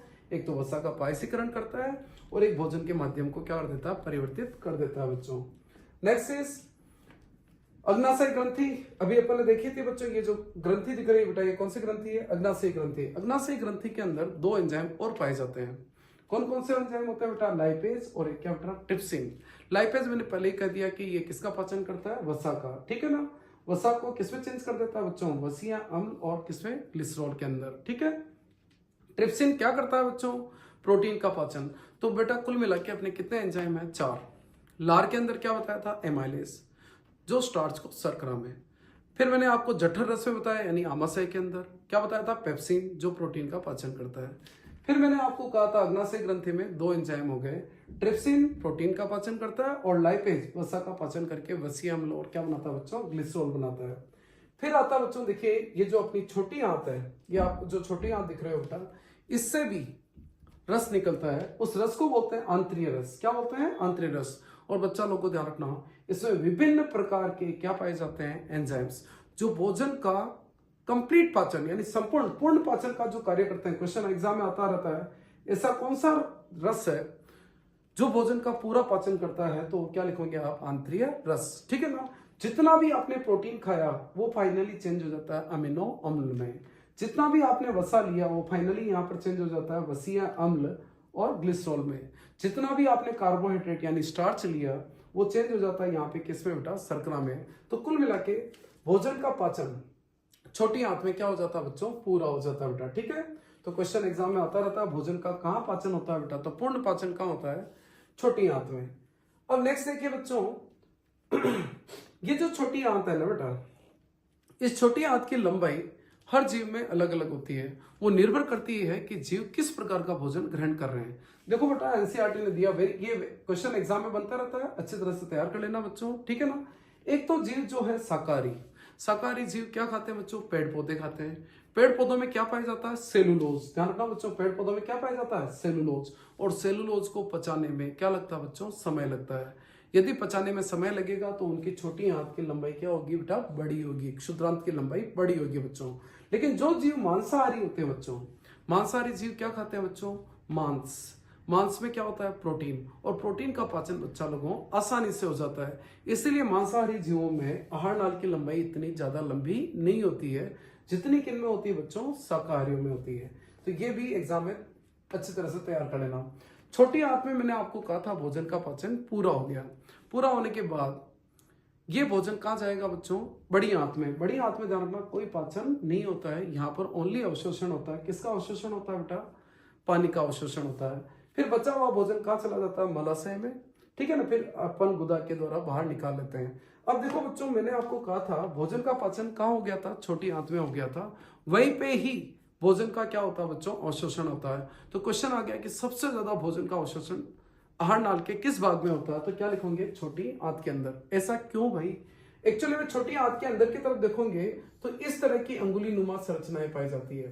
ये ध्यान से देखिए बच्चों, यहाँ पर बहुत सारी अंगुली नुमा संरचनाएं दिख रही है। इन अंगुली नुमा संरचनाओं को क्या बोलते हैं बेटा, दीर्घ रोम बोलते हैं या रसांकुर बोलते हैं। ये दीर्घ रोम क्या करते हैं बेटा, भोजन के अवशोषण की सतह को बढ़ा देते हैं, ठीक है ना बेटा। और अवशोषण सतह को बढ़ा देंगे तो सबसे ज्यादा यहाँ पर क्या होगा बच्चों, अवशोषण होगा। तो ये अपना टॉपिक कंप्लीट हो गया बच्चों। हेलो बच्चों, तो अपन लाइव प्रोसेस जो चैप्टर है बेटा, यानी जैव प्रक्रम जो चैप्टर है उसका सेकंड पार्ट डिस्कस कर रहे हैं बच्चों, श्वसन। तो बच्चों इससे पहले अपन ने क्या पढ़ा था बेटा, अपन ने पोषण के बारे में पढ़ा था। पोषण में आप क्या लेते हो बच्चों, भोजन ले लेते हो बेटा, ठीक है ना। अब मुझे बताओ इस भोजन का करोगे क्या बच्चों, इस भोजन से आपको क्या प्राप्त करनी है, मुझे बताओ बच्चों, ऊर्जा प्राप्त करनी है। तो ऊर्जा प्राप्त करेंगे कैसे, तो बच्चों ऊर्जा प्राप्त करने का जो प्रोसेस है बच्चों, उसका नाम क्या है, श्वसन। यानी आपने जो भोजन लिया बच्चों, उस भोजन का क्या होगा बच्चों, इस क्रिया के अंदर ऑक्सीकरण होगा, और ऑक्सीकरण करने से क्या प्राप्त होगी बच्चों, ऊर्जा प्राप्त होगी। उस क्रिया को अपन क्या बोलते हैं बेटा, श्वसन। तो श्वसन किसे कहते हैं, श्वसन वह क्रिया है जिसमें भोजन यानी ग्लूकोज का ऑक्सीकरण होता है, और ऑक्सीकरण से क्या निकलती है बेटा, ऊर्जा निकलती है। ध्यान रखना बच्चों, ये ऊर्जा किस रूप में निकलती है, तो बच्चों ऊर्जा निकलती है किस रूप में बेटा, एटीपी के रूप में। एटीपी की फुल फॉर्म भी तैयार कर लेना बच्चों, एडिनोसिन ट्राई फॉस्फेट। एटीपी की फुल फॉर्म क्या बोली बच्चों मैंने, एडिनोसिन ट्राई फॉस्फेट। अब क्वेश्चन ये अराइज होता है कि यार ये जो भोजन है ना, इस भोजन का ऑक्सीकरण होगा कैसे। ध्यान रखना बच्चों, इस भोजन का ऑक्सीकरण दो तरीकों से हो सकता है, ऑक्सीजन की उपस्थिति में भी हो सकता है और ऑक्सीजन की अनुपस्थिति में भी हो सकता है। यदि ऑक्सीजन की उपस्थिति में हो रहा है तो ऐसे श्वसन को अपन क्या बोलेंगे बेटा, वायवीय श्वसन। और यदि ऑक्सीजन की अनुपस्थिति में हो रहा है बच्चों, तो ऐसे श्वसन को क्या बोलेंगे बेटा, अवायवीय श्वसन। इसका मतलब श्वसन कितने प्रकार का हो गया बच्चों, दो प्रकार का हो गया, अवायवीय और क्या हो गया बच्चों, वायवीय श्वसन, ठीक है ना बेटा। अब देखिए बच्चों, श्वसन कोई सा भी हो, भोजन का ऑक्सीकरण किस तरह से हो रहा है वो समझिए बेटा, ये वेरी इंपॉर्टेंट टॉपिक है और एग्जाम में आने के बहुत ज्यादा चांसेस है। देखिए बच्चों, भोजन आप किस रूप में लेते हो बच्चों, ग्लूकोज के रूप में, ठीक है ना बेटा। तो सबसे पहले ये जो ग्लूकोज होता है ना बेटा, कोशिका के कोशिका द्रव्य में, बेटा 9th क्लास में आपने पढ़ा होगा बच्चों, ये कोशिका होती है, कोशिका के बीच में क्या पढ़ा था बेटा, केंद्रक पढ़ा होगा। ये कोशिका द्रव्य होता है बेटा, ये माइटोकॉन्ड्रिया होता है बेटा, ठीक है ना। तो समझिएगा, इस कोशिका द्रव्य के अंदर इस ग्लूकोज का जो अणु है ना बेटा, उस ग्लूकोज का अणु को, वो अणु टूट जाता है बच्चों, और टूट करके क्या बनाता है बच्चों, पायरुवेट। साथ में कुछ मात्रा में क्या निकलती है, ऊर्जा निकलती है बेटा, ठीक है ना। यदि आप वायवीय श्वसन कर रहे हो तो ये जो पायरुवेट है, ये पायरुवेट आपके इस माइटोकॉन्ड्रिया में एंटर हो जाएगा। किसमें एंटर हो जाएगा बच्चों, माइटोकॉन्ड्रिया में। तो दिस पायरुवेट एंटर इन क्या बच्चों, माइटोकॉन्ड्रिया। और माइटोकॉन्ड्रिया में ऑक्सीजन की उपस्थिति में ये पूर्ण रूप से टूट जाता है, और क्या बनाता है बच्चों, कार्बन डाइऑक्साइड, जल, और क्या बनाता है, ऊर्जा बनाता है। लेकिन यदि बच्चा लोगों अवायवीय श्वसन हो रहा है, यानी ऑक्सीजन की अनुपस्थिति में भोजन टूट रहा है। तो ऑक्सीजन की अनुपस्थिति में जनरली किसके अंदर बेटा, यीस्ट के अंदर ये पायरुवेट अणु टूट करके क्या बनाता है बच्चों, एथेनॉल। साथ में क्या निकलती है, कार्बन डाइऑक्साइड, और क्या निकलती है बच्चों, ऊर्जा निकलती है। एक और चीज ध्यान रखना बच्चों, वेरी इंपॉर्टेंट है। जब आप भागते हो या दौड़ते हो बेटा, या आप एक्सरसाइज करते हो बेटा, यानी व्यायाम करते हो बेटा, तो उस केस में क्या होता है बच्चों, मुझे बताओ, जब आप रनिंग कर रहे हो, भाग रहे हो, तो ऊर्जा की मात्रा क्या चाहिए बच्चों, ज्यादा चाहिए। यदि ऊर्जा ज्यादा चाहिए तो उस समय ऑक्सीजन की मात्रा भी ज्यादा चाहिए बच्चों, लेकिन उतनी ऑक्सीजन की सप्लाई आपकी पेशियों में नहीं हो पाती है, ठीक है ना बेटा। तो पेशियों में ऑक्सीजन का क्या हो जाता है बच्चों, अभाव हो जाता है, यानी कमी हो जाती है। यदि ऑक्सीजन की कमी में ग्लूकोज टूटता है बच्चों, तो क्या बनता है बेटा, लैक्टिक अम्ल प्लस क्या मिलती है बेटा, ऊर्जा मिलती है, ठीक है ना बच्चों। और ध्यान रखना बच्चों, इसी लैक्टिक एसिड के कारण अपने को थकान आती है बच्चों, ठीक है ना। पेशियों में जो क्रैम्प क्रिएट होते हैं बेटा, वो किसके कारण होते हैं बच्चों, लैक्टिक एसिड के कारण। ये बड़ा इंपॉर्टेंट है। तो कुल मिला के देखिए बच्चों, ग्लूकोज सबसे पहले कोशिका द्रव्य में टूटता है, क्या बनाता है बच्चों, पायरुवेट। इस पायरुवेट के टूटने के तीन ऑप्शंस है, ऑक्सीजन की उपस्थिति में, ऑक्सीजन की अनुपस्थिति में, और ऑक्सीजन के अभाव में यानी कमी में, है ना बच्चों। ऑक्सीजन की उपस्थिति में माइटोकॉन्ड्रिया के अंदर टूट जाता है बच्चों, क्या बनाता है, कार्बन डाइऑक्साइड, जल, और क्या बनाता है बच्चों, ऊर्जा बनाता है। ध्यान रखना बेटा, यदि ऑक्सीजन की उपस्थिति में टूट रहा है तो ऐसे श्वसन को अपन बोलते हैं वायवीय श्वसन। यदि ऑक्सीजन की अनुपस्थिति या ऑक्सीजन की कमी में टूट रहा है बच्चों, तो इसको बोलेंगे अपन अवायवीय श्वसन, ठीक है ना बेटा। तो ऑक्सीजन की अनुपस्थिति किसके अंदर बेटा, यीस्ट में, क्या बनेगा, ethanol plus carbon dioxide plus ऊर्जा। और ऑक्सीजन की कमी, ध्यान रखना बच्चों, अभाव के बेटर यहाँ रहेगा बच्चों, कमी। कमी में यदि टूट रहा है पेशियों के अंदर, तो क्या बनेगा, लैक्टिक एसिड। और मैंने कहा था लैक्टिक एसिड के कारण ही क्या आता है बच्चों, थकान आती है बेटा, ठीक है ना। अब यहां से एक और क्वेश्चन आता रहता है बेटा, वायवीय श्वसन और अवायवीय श्वसन में क्या अंतर है बच्चों। अब देखो बच्चों, मैंने क्या कहा, वायवीय श्वसन, ध्यान रखना बेटा, ग्लूकोज का अपघटन यानी टूटना किसकी उपस्थिति में होता है, ऑक्सीजन की। अवायवीय में क्या हो रहा है बच्चों, ऑक्सीजन की अनुपस्थिति या कमी में। वायवीय श्वसन कहाँ होता है बच्चों, देखिए, कोशिका द्रव्य में और माइटोकॉन्ड्रिया में। अवायवीय श्वसन कहाँ होता है बच्चों, कोशिका द्रव्य में। ध्यान रखना, पेशी और यीस्ट के भी कोशिका द्रव्य में ही होता है बेटा, ठीक है ना। नेक्स्ट, वायवीय श्वसन में ध्यान रखना बच्चों, भोजन पूर्ण रूप से टूट जाता है, यानी उसका ऑक्सीकरण पूर्ण होता है बच्चों। जबकि यहाँ पर जो ग्लूकोज है ना बेटा, उसका ऑक्सीकरण पूर्ण नहीं हो रहा बच्चों, यानी अभी भी एथेनॉल और लैक्टिक एसिड बन रहे हैं, यानी पूर्ण ऑक्सीकरण नहीं होता है। तो इसका मतलब ये हुआ कि वायवीय श्वसन के अंदर जो ऊर्जा की मात्रा है ना, वो ज्यादा निकलती है, और अवायवीय श्वसन में बच्चा लोगों, ऊर्जा की मात्रा कम निकलती है। आगे की तरफ मैंने आपको ये बताया था बच्चों कि मांसपेशियों में क्या आ जाता है बच्चों, दौड़ते समय ऑक्सीजन ऊर्जा की मांग बढ़ जाती है बच्चों, उतनी ऑक्सीजन सप्लाई नहीं होती, तो क्या बनता है बेटा, लैक्टिक एसिड। और इसी लैक्टिक एसिड के कारण क्या होता है बच्चों, मांसपेशियों में दर्द होना चालू हो जाता है बेटा। फिर देखिए बेटा, नेक्स्ट इज श्वसन दर। देखो बेटा, एक तो मैंने यहाँ पर दो डायग्राम दे रखे हैं, ये ह्यूमन है बच्चों और ये एक फिश है बेटा। तो पहली चीज तो आपको एक तो ये आना चाहिए कि मछलियों के श्वसन अंग का क्या नाम है बच्चों, तो गिल्स। और स्थलीय जीव जितने भी होते हैं, जो भी जमीन पर रहते हैं ना बेटा, उन जीवों के श्वसन अंग का नाम क्या है बच्चों, फेफड़े यानी लंग्स होते हैं बेटा, ठीक है। अब मैं ये कह रहा हूँ बच्चों, जो जीव पानी में रह रहे हैं और जो जीव स्थल पर रह रहे हैं, क्या उनकी श्वसन दर सेम है क्या बच्चों, तो ऐसा नहीं है।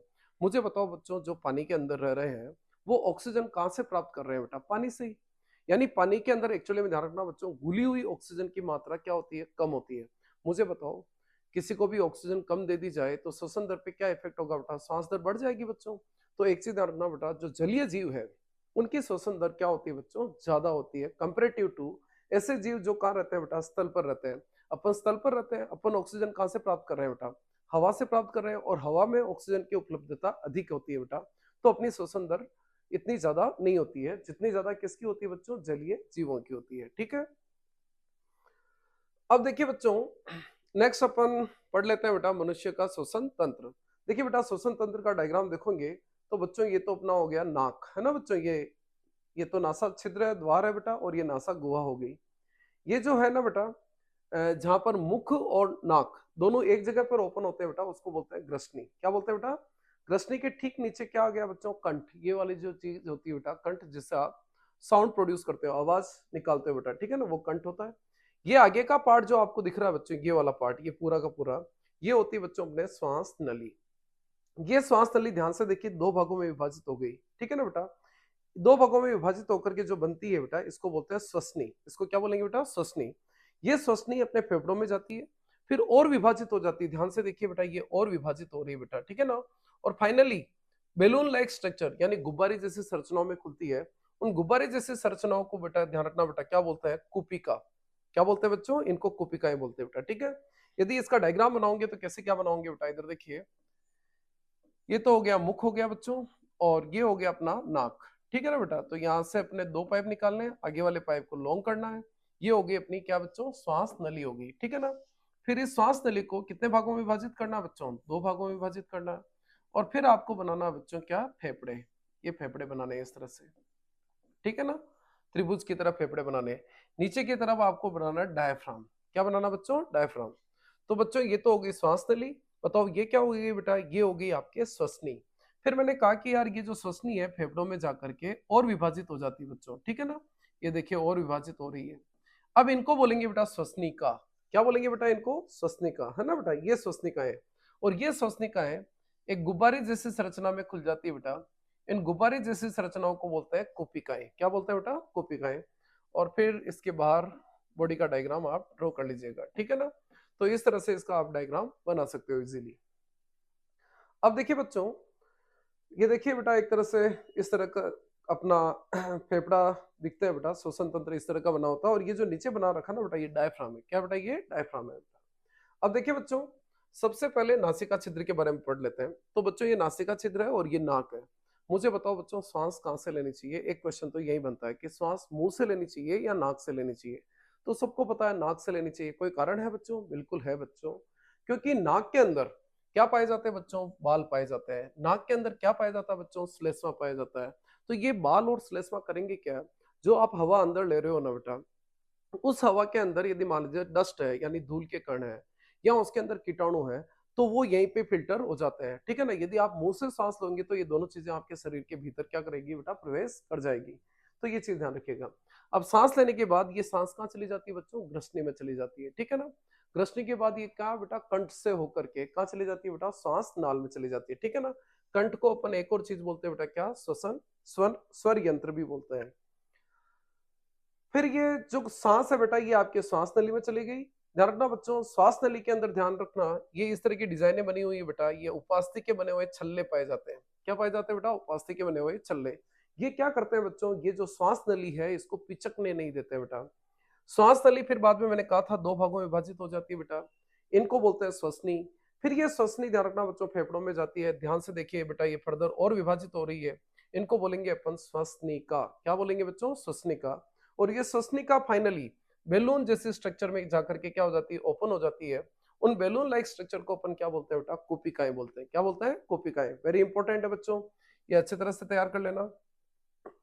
कुपिकाएं क्या है बच्चों? तो कुपिकाएं ध्यान रखना गुब्बारे नुमा संरचनाएं होती है जो फेफड़ों में पाई जाती है। ये फेफड़ों की संरचनात्मक और कार्यात्मक इकाई है बच्चों, और यहीं पे ही गैसों का क्या होता है? आदान प्रदान। तो वेरी इंपॉर्टेंट है, गैसों का आदान प्रदान कहाँ होता है बच्चों? कुपिकाओं के अंदर होता है बेटा, ठीक है। तो श्वसन तंत्र से रिलेटेड दो तीन क्वेश्चन आ सकते हैं कि यार सांस नाक से क्यों लेनी चाहिए, वो आपको आना चाहिए। दूसरा, सांस नली पिचकती क्यों नहीं है बच्चों? तो नहीं पिचकने का रीजन क्या है बेटा? तो मैंने आपको कहा था बेटा पिचकती क्यों नहीं है, क्योंकि इसमें उपास्थि के क्या पाए जाते हैं? छल्ले पाए जाते हैं। नेक्स्ट चीज आप ये ध्यान रखना बच्चों, गैसों का आदान प्रदान कहाँ होता है बेटा? तो कुपिकाओं में होता है बेटा, ठीक है। अब देखिए बच्चों, ये कुपिकाएं हैं। कुपिकाओं के चारों तरफ ध्यान रखना बच्चों, केशिकाओं का जाल होता है, यानी रुधिर वाहिनियों का क्या होता है बेटा? जाल होता है। तो एक चीज ध्यान रखना बच्चों, कुपिकाओं के होने से फायदा क्या हुआ? अपने फेफड़े की संरचना इस तरह से होती है कि कुपिकाएं होती है। कुपिकाएं मुझे बताओ हजारों कुपिकाएं बन जाएगी, तो यहाँ पर गैसों का आदान प्रदान क्या होगा बच्चों? ज्यादा होता है बेटा, ठीक है ना। और कुपिकाओं की जो परत होती है ना बेटा, वो बहुत पतली होती है बेटा, ठीक है। अब अपन डिस्कस करते हैं बच्चों सांस लेने की क्रिया, कि भाई आप सांस अंदर कैसे लेते हो, यहाँ बाहर कैसे निकालते हो। देखो बेटा, सांस लेने के अंदर दो बड़ी इंपॉर्टेंट चीजें रोक योगदान करती है बच्चों। एक तो डायफ्राम और एक पसलियां। देखिए बच्चों, ये नीचे की तरफ जो दे रखा है ये डायफ्राम है बेटा, ठीक है ना। और यहाँ पर आपके क्या होती है बच्चों? पसलियां होती है। मुझे बताओ, जब आप सांस अंदर लेते हो तो क्या होता है बेटा? देखिए आप खुद करके देखिए, यदि आप सांस अंदर ले रहे हो ना बच्चों, तो आपका जो डायफ्राम है ना बेटा, वो डायफ्राम ध्यान रखना बच्चों गुंबद नुमा होता है, वो चपटा होना चालू हो जाता है। यानी यहाँ का जो डायफ्राम है बेटा वो चपटा होना चालू हो जाता है। देखिए आप पसलियां जो है ये कहाँ जा रही है बच्चों, बाहर की तरफ जा रही है। तो इससे क्या हुआ बच्चों, ये जो वक्ष गुहा का आयतन है ये आयतन बढ़ जाता है बच्चों। और वक्ष गुहा के आयतन बढ़ने से यहाँ पर क्या हुआ बच्चों, हवा का दाब जो है, हवा का दाब फेफड़ों के अंदर कम हो जाता है। दाब कम होने से हवा बाहर से कहाँ चली जाती है, अंदर की तरफ। वापस समझिए, जब आप सांस अंदर लेते हो आपका ये जो डायफ्राम है ये क्या हो जाता है बच्चों, चपटा हो जाता है। पसलियां कहाँ चली जाती है बच्चों, बाहर चली जाती है। इसके कारण यहाँ पर हवा का दाब क्या हो जाता है बच्चों, कम हो जाता है। और हवा बाहर से कहाँ चली जाती है, अंदर की तरफ चली जाती है। अब देखिए बच्चों कि हवा वापस फेफड़ों से बाहर जाती कैसे है, यानी क्रिया उल्टी हो जाएगी बच्चों। ये जो डायफ्राम है बेटा देखिए वापस गुंबद नुमा हो गया, वापस ऊपर की तरफ जा रहा है। पसलियां कहाँ जा रही है बच्चों, अंदर की तरफ जा रही है। तो मुझे बताओ वक्ष गुहा का आयतन क्या हो गया, कम हो गया। तो यहाँ पर वायु का दाब बढ़ जाएगा और हवा जो होगी वो क्या होती है बेटा, फेफड़ों से बाहर निकल जाती है। तो कुल मिला के सांस अंदर ले रहे हो या बाहर ले रहे हो, उसमें दो चीजों का बड़ा इंपॉर्टेंट रोल है। एक तो आपका डायफ्राम और एक आपकी क्या बच्चों, पसलियां। इसके बाद देखिए बच्चों गैसों का आदान प्रदान, तो मैंने पहले ही कह दिया था बच्चों गैसों का आदान प्रदान कहाँ होता है बेटा, कुपिकाओं में होता है। क्यों, क्योंकि कुपिकाओं की भित्ति यदि देखोगे, देखो बेटा ये बेलून लाइक स्ट्रक्चर थी बेटा कुपिकाएं, ठीक है ना। इस कुपिका की भित्ति क्या होती है बेटा, बहुत ज्यादा पतली होती है, ठीक है ना। गैसों के लिए क्या होती है, पारगम्य होती है। तो जो आप सांस ले रहे हो ना बेटा, उसके अंदर ऑक्सीजन की मात्रा ज्यादा होती है। आपके रक्त में ऑक्सीजन क्या होती है बच्चों, कम होती है। तो ऑक्सीजन तो आपके रक्त में चली जाती है बच्चों। रक्त में आपको पता है कार्बन डाइऑक्साइड की मात्रा ज्यादा होती है, तो वो कार्बन डाइऑक्साइड कुपिकाओं में निकल जाती है। तो ध्यान रखना बच्चों गैसों का आदान प्रदान कौन सी क्रिया द्वारा होता है बेटा, विसरण क्रिया द्वारा होता है, ठीक है ना। गैसें अपनी अधिक सांद्रता से कम सांद्रता की ओर जाती है, इस क्रिया को क्या बोलते हैं बच्चों, विसरण बोलते हैं। अब देखिए बेटा गैसों का आदान प्रदान हो गया बच्चों। गैस आपके कहाँ आ गई बच्चों, कुपिका से आपके रक्त में आ गई। अब रक्त से ध्यान रखना उस गैसों का परिवहन करना बेटा। तो परिवहन होगा कैसे, ध्यान रखना बच्चों ऑक्सीजन गैस का जो परिवहन है वो कौन करता है बेटा, अपनी एक कोशिका का नाम सुना होगा, रक्त के अंदर एक कोशिका होती है, क्या नाम है, आरबीसी, ठीक है ना। उस आरबीसी के अंदर एक पिगमेंट पाया जाता है, एक वर्णक पाया जाता है, क्या नाम है बच्चों, हीमोग्लोबिन। तो ध्यान रखना बच्चों हीमोग्लोबिन के साथ कौन जुड़ जाती है बच्चों, ऑक्सीजन जुड़ जाती है। और क्या बनाती है बेटा, ऑक्सी हीमोग्लोबिन।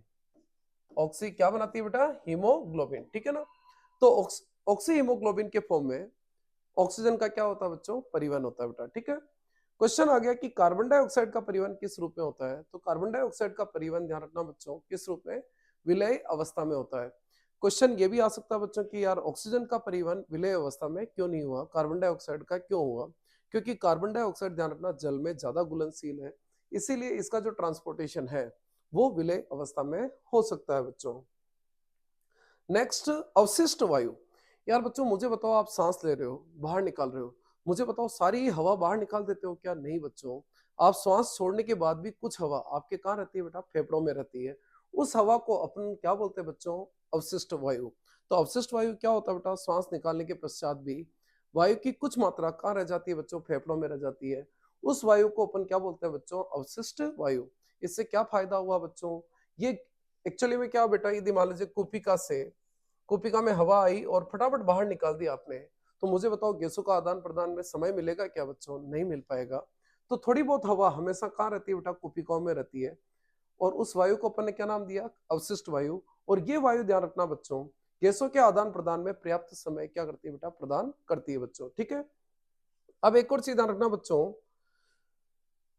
पेड़ पौधे भी ध्यान रखना शोषण करते हैं, लेकिन ध्यान रखना उनकी शोषण की दर धीमी होती है कंपेरेटिव टू किसके, जंतुओं के बेटा। क्यों, क्योंकि एक तो पेड़ पौधे एक स्थान से दूसरे स्थान पर नहीं जाते बच्चों, ठीक है ना। दूसरी चीज ध्यान रखना पेड़ पौधों के शरीर का अधिकांश भाग किसका बना होता है बच्चों, मृत कोशिकाओं का, तो उनकी ऑक्सीजन की इतनी जरूरत नहीं होती बच्चों, तो शोषण दर कम होती है। एक और चीज ध्यान रखना पेड़ पौधे भी गैसों का क्या करते हैं बेटा, आदान प्रदान करते हैं। दिन के समय मुझे बताओ पेड़ पौधे कौन सी गैस लेते हैं बच्चों, ऑक्सीजन लेते हैं। क्यों, क्योंकि दिन के समय प्रकाश संश्लेषण की क्रिया होती है, ठीक है ना बेटा। प्रकाश संश्लेषण में आपको पता है पेड़ पौधों को क्या चाहिए, कार्बन डाइऑक्साइड। तो सॉरी बेटा, दिन के समय पेड़ पौधे ध्यान रखना बेटा क्या लेते हैं, कार्बन डाइऑक्साइड, और क्या छोड़ेंगे, ऑक्सीजन। लेकिन रात्रि में बच्चों ध्यान रखना पेड़ पौधों में ओनली श्वसन की क्रिया होती है, और श्वसन की क्रिया होगी तो बेटा पेड़ पौधों को क्या चाहिए, ऑक्सीजन चाहिए, तो वो ऑक्सीजन लेते हैं और क्या छोड़ते हैं बेटा, CO2 छोड़ते हैं बेटा, ठीक है ना। इस तरह से पेड़ पौधों में क्या होता है, गैसों का आदान प्रदान। तो बच्चों ये अपना टॉपिक कंप्लीट हो गया। कौन सी क्रिया बच्चों? हेलो बच्चों, तो अब अपन नया टॉपिक स्टार्ट कर रहे हैं बेटा, परिवहन। यानी पौधों के अंदर और मनुष्य में परिवहन होता कैसे है। मुझे बताओ बच्चों, आपने श्वसन किया, फेफड़ों में ऑक्सीजन चली गई, अब फेफड़ों से वो ऑक्सीजन शरीर के विभिन्न भागों में जाएगी कैसे? आपने भोजन लिया बच्चों, भोजन आहार नाल में लिया, आहार नाल में पचा लिया, उस पचे हुए भोजन को शरीर के विभिन्न भागों तक पहुंचाना है, तो वो जाएगा कैसे? तो बच्चों, सबसे पहले अपन ये चीजें डिस्कस कर रहे हैं कि मानव में परिवहन होता कैसे है। तो बच्चों ध्यान रखना बेटा, मनुष्य के अंदर परिवहन के लिए दो टाइप के तंत्र होते हैं बच्चों। एक तो आपको पता है बेटा, ब्लड के थ्रू यानी रक्त के थ्रू क्या होता है बच्चों, परिवहन होता है, और एक होता है लसिका के थ्रू। तो बच्चों, मनुष्य के अंदर दो टाइप के परिवहन तंत्र पढ़ेंगे। एक तो पढ़ेंगे अपन रुधिर परिवहन तंत्र, और एक पढ़ेंगे बच्चा लोगों लसिका परिवहन तंत्र। ठीक है ना बच्चों? तो सबसे पहले अपन पढ़ रहे हैं बेटा रुधिर परिवहन तंत्र। ठीक है, तो रुधिर परिवहन तंत्र किसका बना होता है बच्चों? देखिए, एक तो अपना हो गया बच्चों हृदय, यानी परिवहन तंत्र के अंदर एक तो अपन पढ़ेंगे बेटा हृदय के बारे में। एक पढ़ेंगे बच्चों अपन ये जितनी भी नलियां हैं, इन नलियों को क्या बोलते हैं बेटा? रुधिर वाहिकाएं, यानी रक्त जिनके अंदर बहता है उन ट्यूब्स को क्या बोलते हैं बच्चों? रुधिर वाहिकाएं बोलते हैं। ठीक है ना? और एक पढ़ेंगे अपन किसमें, क्या चीज पढ़ेंगे बेटा? रुधिर के बारे में। तो सबसे पहला टॉपिक अपन डिस्कस कर रहे हैं रुधिर। देखो बच्चों, अपना जो ब्लड होता है ना, उस ब्लड के अंदर दो चीजें पाई जाती है। ठीक है ना बेटा? तो जो लिक्विड पार्ट होता है बेटा उसको बोलते हैं प्लाज्मा, और उस प्लाज्मा के अंदर क्या पाई जाती है बेटा? कोशिकाएं पाई जाती है। उन कोशिकाओं को बोलते हैं रुधिर कोशिकाएं। आई थिंक आपने लोअर क्लासेस में पढ़ा होगा। रुधिर कोशिकाएं कितने प्रकार की होती है बच्चों? तीन प्रकार की होती है। एक तो आरबीसी, एक डब्ल्यूबीसी, और एक क्या बच्चों? प्लेटीलेट्स होती है बेटा। ठीक है, तीनों कोशिकाएं के बारे में डिस्कस कर लेते हैं। आरबीसी बच्चों कौन से रंग की होती है? लाल रंग की होती है। मुझे बताओ आरबीसी लाल रंग की क्यों होती है बच्चों? क्योंकि उनके अंदर एक वर्णक पाया जाता है। कौन सा वर्णक पाया जाता है बच्चों? हीमोग्लोबिन। ठीक है ना? ये हीमोग्लोबिन ही इसको कौन सा रंग प्रदान करता है बच्चों? लाल रंग प्रदान करता है। अभी अपने प्रीवियस लेक्चर में डिस्कस किया था बच्चों कि हीमोग्लोबिन किसका परिवहन करता है बच्चों? तो ध्यान रखना, ऑक्सीजन का परिवहन करता है। इसीलिए हीमोग्लोबिन को ध्यान रखना बेटा श्वसन वर्णक भी बोलते हैं। क्या बोलते हैं बेटा? श्वसन वर्णक। ठीक है, नेक्स्ट जो कोशिकाएं आती है बेटा वो कौन सी है? डब्ल्यूबीसी। डब्ल्यूबीसी करती क्या बच्चों? देखो, आपके शरीर के अंदर यदि कोई जम्स यानी बैक्टीरिया, वायरस प्रवेश कर गए बच्चों, रोगाणु प्रवेश कर गए, तो उन रोगाणु को मारने का काम करेगी कौन बच्चों? डब्ल्यूबीसी, यानी श्वेत रुधिर कणिकाएं। ये किसमें काम कर रही है बच्चों? प्रतिरोधक क्षमता, यानी रोगाणु को मारने के लिए।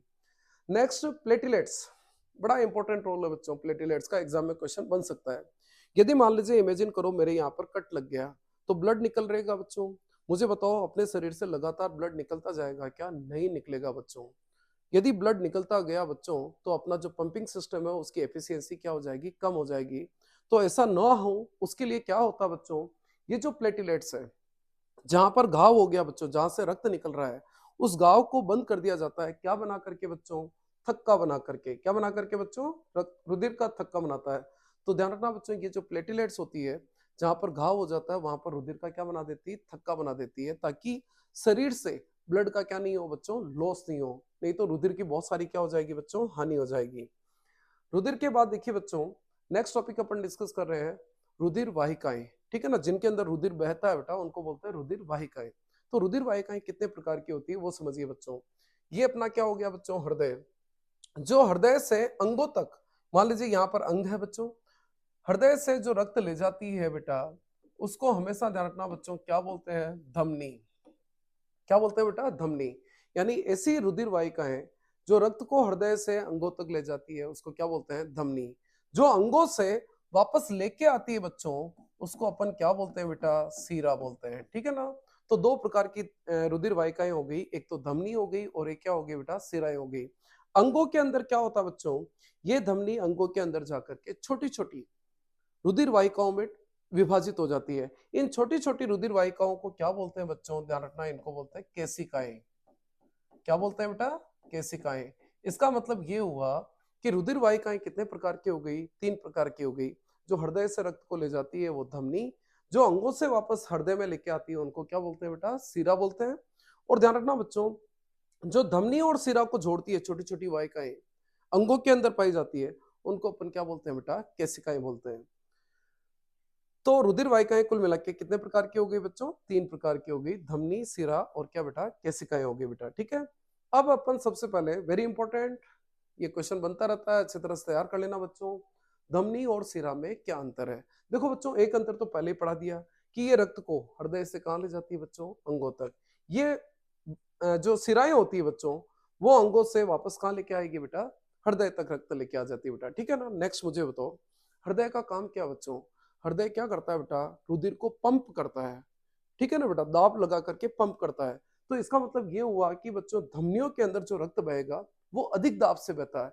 इसीलिए धमनियों, देखिए बेटा, ये जो रेड कलर की बना रखी है बेटा, ये धमनी है। इस धमनी की दीवार देखो बच्चों बहुत ज्यादा मोटी होती है, जबकि सिराएं यानी अंगों से जो रक्त आ रहा है बेटा वो सिरा के द्वारा आता है। मुझे बताओ, अंग रक्त को पंप करते हैं क्या बेटा? नहीं करते हैं। इसका मतलब ये हुआ, सिराओं के अंदर जो रक्त बहता है ना, वो धीरे धीरे बहता है, कम दाब से बहता है बच्चों। तो इसकी जो दीवार होगी बेटा, मोटी नहीं होती है, पतली होती है बेटा, ठीक है ना। लेकिन एक प्रॉब्लम है बच्चों, मुझे बताओ बच्चों, धमनी के अंदर जो रक्त बहेगा उसके रिवर्स में फ्लो होने के यानी विपरीत फ्लो होने के कोई चांसेस है क्या बच्चों? नहीं है, क्योंकि रक्त ऑलरेडी किससे फ्लो हो रहा है बेटा? दाब से फ्लो हो रहा है। लेकिन मुझे बताओ बच्चों, जो अंगों से रक्त लेके आ रही है, जैसे मान लीजिए मैंने कहा कि यार मेरे पेट से रक्त लेके आ रही है बेटा, सीरा लेके आती है बेटा हृदय में, ठीक है ना। तो मुझे बताओ बच्चों, उस रक्त के रिवर्स में फ्लो होने के चांसेस है क्या? बिल्कुल है बेटा। क्यों? क्योंकि सिराओं के अंदर आपको पता है रुधिर जो है बेटा वो कम दाब से बह रहा है। तो बच्चों उसको रोकने के लिए ध्यान रखना बच्चों, इन सिराओं के अंदर ध्यान से देखिए बेटा, कपाट पाए जाते हैं। ये देखिए कपाट पाए जाते हैं, ये रक्त को एक ही डायरेक्शन में, एक ही दिशा में बहने देते हैं। जैसे ही रक्त उल्टा बहता है ना बेटा, ये जो कपाट होते हैं ना, ये क्या हो जाते हैं? बंद हो जाते हैं बच्चों। तो कुल मिला के यदि ध्यान से देखा जाए तो धमनी और सिरा में क्या क्या अंतर पढ़ लिया। वापस देखिए बच्चों, ये रक्त को कहां से ले जाती है? हृदय से अंगों तक। ये रक्त को कहां से बेटा? अंगों से हृदय तक। नेक्स्ट, धमनी, कौन सा रक्त बहता है बच्चों? शुद्ध। और इसमें कौन सा रक्त बहता है बेटा? अशुद्ध रक्त बहता है। नेक्स्ट, धमनी में जो रक्त है ना बेटा वो अधिक दाब से बहता है, इसमें कम दाब से बहता है। धमनी की भित्ति जो होती है ना बेटा, दीवार होती है, वो क्या होती है बेटा? मोटी होती है। इसकी दीवार क्या होती है? पतली। क्यों? क्योंकि इसमें कम दाब से बह रहा, तो दीवार जो होगी वो क्या होगी बेटा? पतली होगी। नेक्स्ट, कपाट। कपाट किसमें पाए जाते हैं बच्चों? सीरा में, ठीक है ना बेटा, क्योंकि सिरा में आपको पता है रक्त कम दाब से बहता है, तो कपाट पाए जाते हैं ताकि रक्त उल्टा ना बह सके, ठीक है ना। और इसमें कपाट की जरूरत ही नहीं है बच्चों। तो ये वेरी वेरी इंपॉर्टेंट है, अच्छी तरह से तैयार कर लेना धमनी और सिरा में। इसके बाद देखिए बच्चों, केशिकाएं। देखो बेटा, ये धमनी है बच्चों, ये धमनी शरीर के अंगों में गई और अंगों में जाकर के विभाजित हो गई बच्चों, ठीक है ना बेटा। तो ये जो जाल बन रहा है ना, इसी जाल को एनसीईआरटी ने क्या नाम दिया बेटा? केशिकाएं। क्या नाम दिया? केशिकाएं। तो ध्यान से देखिए बच्चों, जो केशिकाएं है ना बेटा, बहुत पतली रुधिर वाहिकाएं है। आपको पूछे कि सबसे पतली रुधिर वाहिकाएं कौन सी होती है, तो क्या लिखोगे आप? केशिकाएं लिखोगे। केशिकाओं की जो भित्ति होती है ना बेटा, वो अत्यंत पतली होती है। इसीलिए ध्यान रखना बच्चों, रक्त और कोशिकाओं के मध्य पदार्थों का आदान प्रदान किसके द्वारा होता है बच्चों? तो केशिकाओं द्वारा। ध्यान रखना, पदार्थों का आदान प्रदान रक्त और उनकी कोशिकाओं के बीच में किसके द्वारा होता है? केशिकाओं के द्वारा।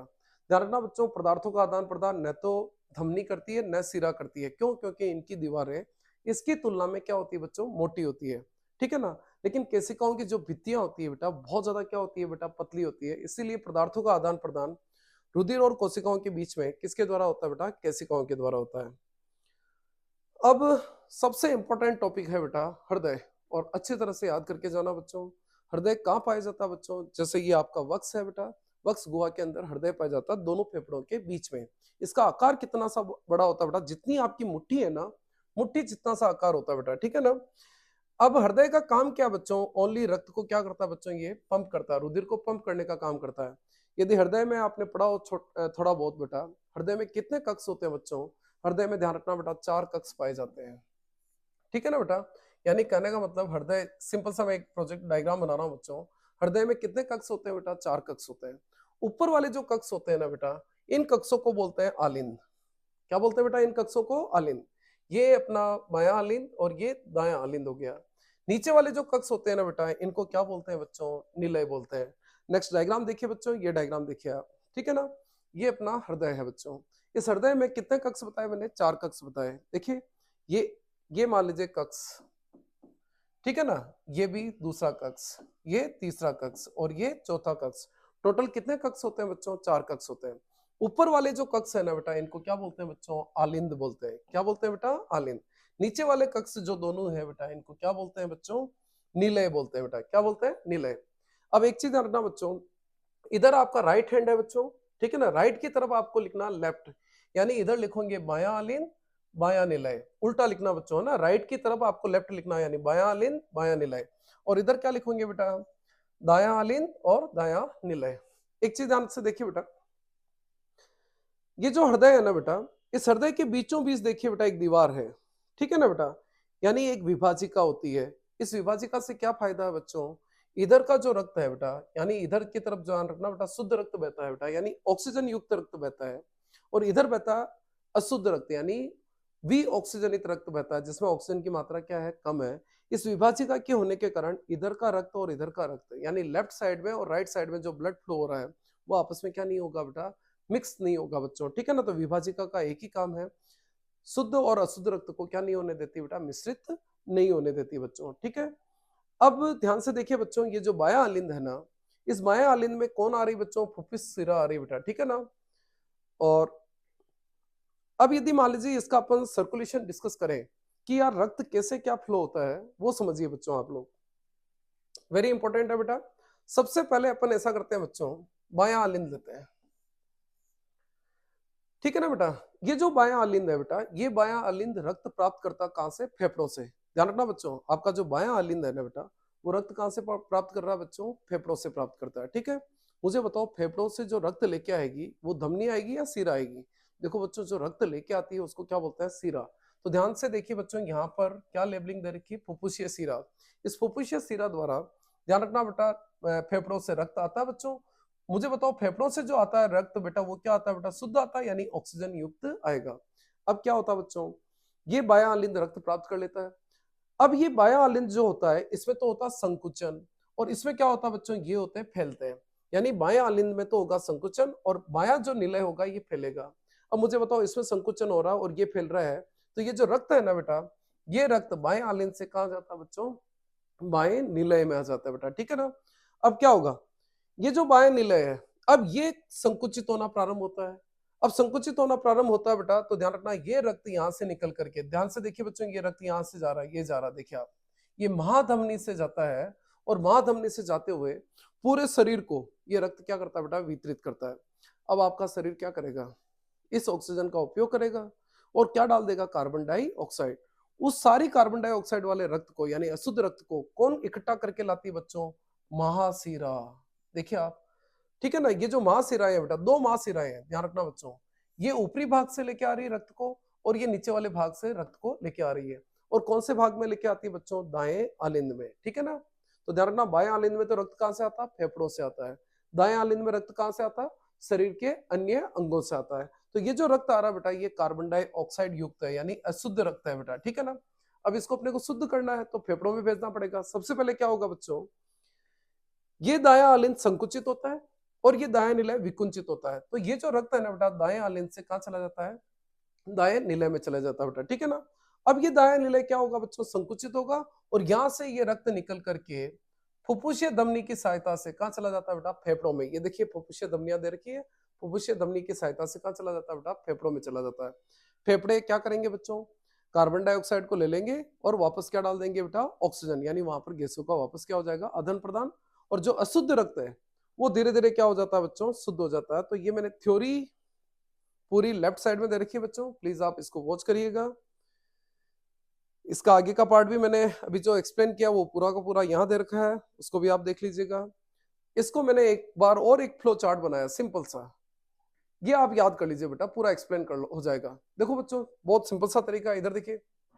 सबसे पहले बायां अलिंद लीजिए। बायां अलिंद मुझे बताओ रक्त कहां से प्राप्त करता है, फेफड़ों से। बेटा फेफड़ों से रक्त कहाँ आया, बायां अलिंद में, किसके द्वारा आया बच्चों, फुफ्फुसीय सिरा द्वारा। अब क्या होगा बच्चों, बायां अलिंद में होगा संकुचन, बाएं निलय में क्या होगा, विकुंचन। रक्त बायां अलिंद से कहां चला गया, बाएं निलय में। फिर बायां निलय क्या हुआ बच्चों, संकुचित हुआ। संकुचित हुआ तो ये रक्त, देखो बेटा, ये रक्त किसके द्वारा, महाधमनी के द्वारा। ये महाधमनी है बच्चों, इस महाधमनी के द्वारा शरीर के अंगों में चला जाता है, ठीक है बच्चों, शरीर के अंगों में चला गया। शरीर के अंग क्या करेंगे, ऑक्सीजन ले लेंगे और क्या छोड़ेंगे, कार्बन डाइऑक्साइड। अब जो रक्त हो गया वो क्या हो गया, अशुद्ध हो गया। तो मैंने ये ब्लू कलर से जो रिप्रेजेंट कर रखा है, इनमें अशुद्ध रक्त बह रहा, जिसको मैंने लाल रंग से रिप्रेजेंट किया उसमें शुद्ध रक्त है बच्चों।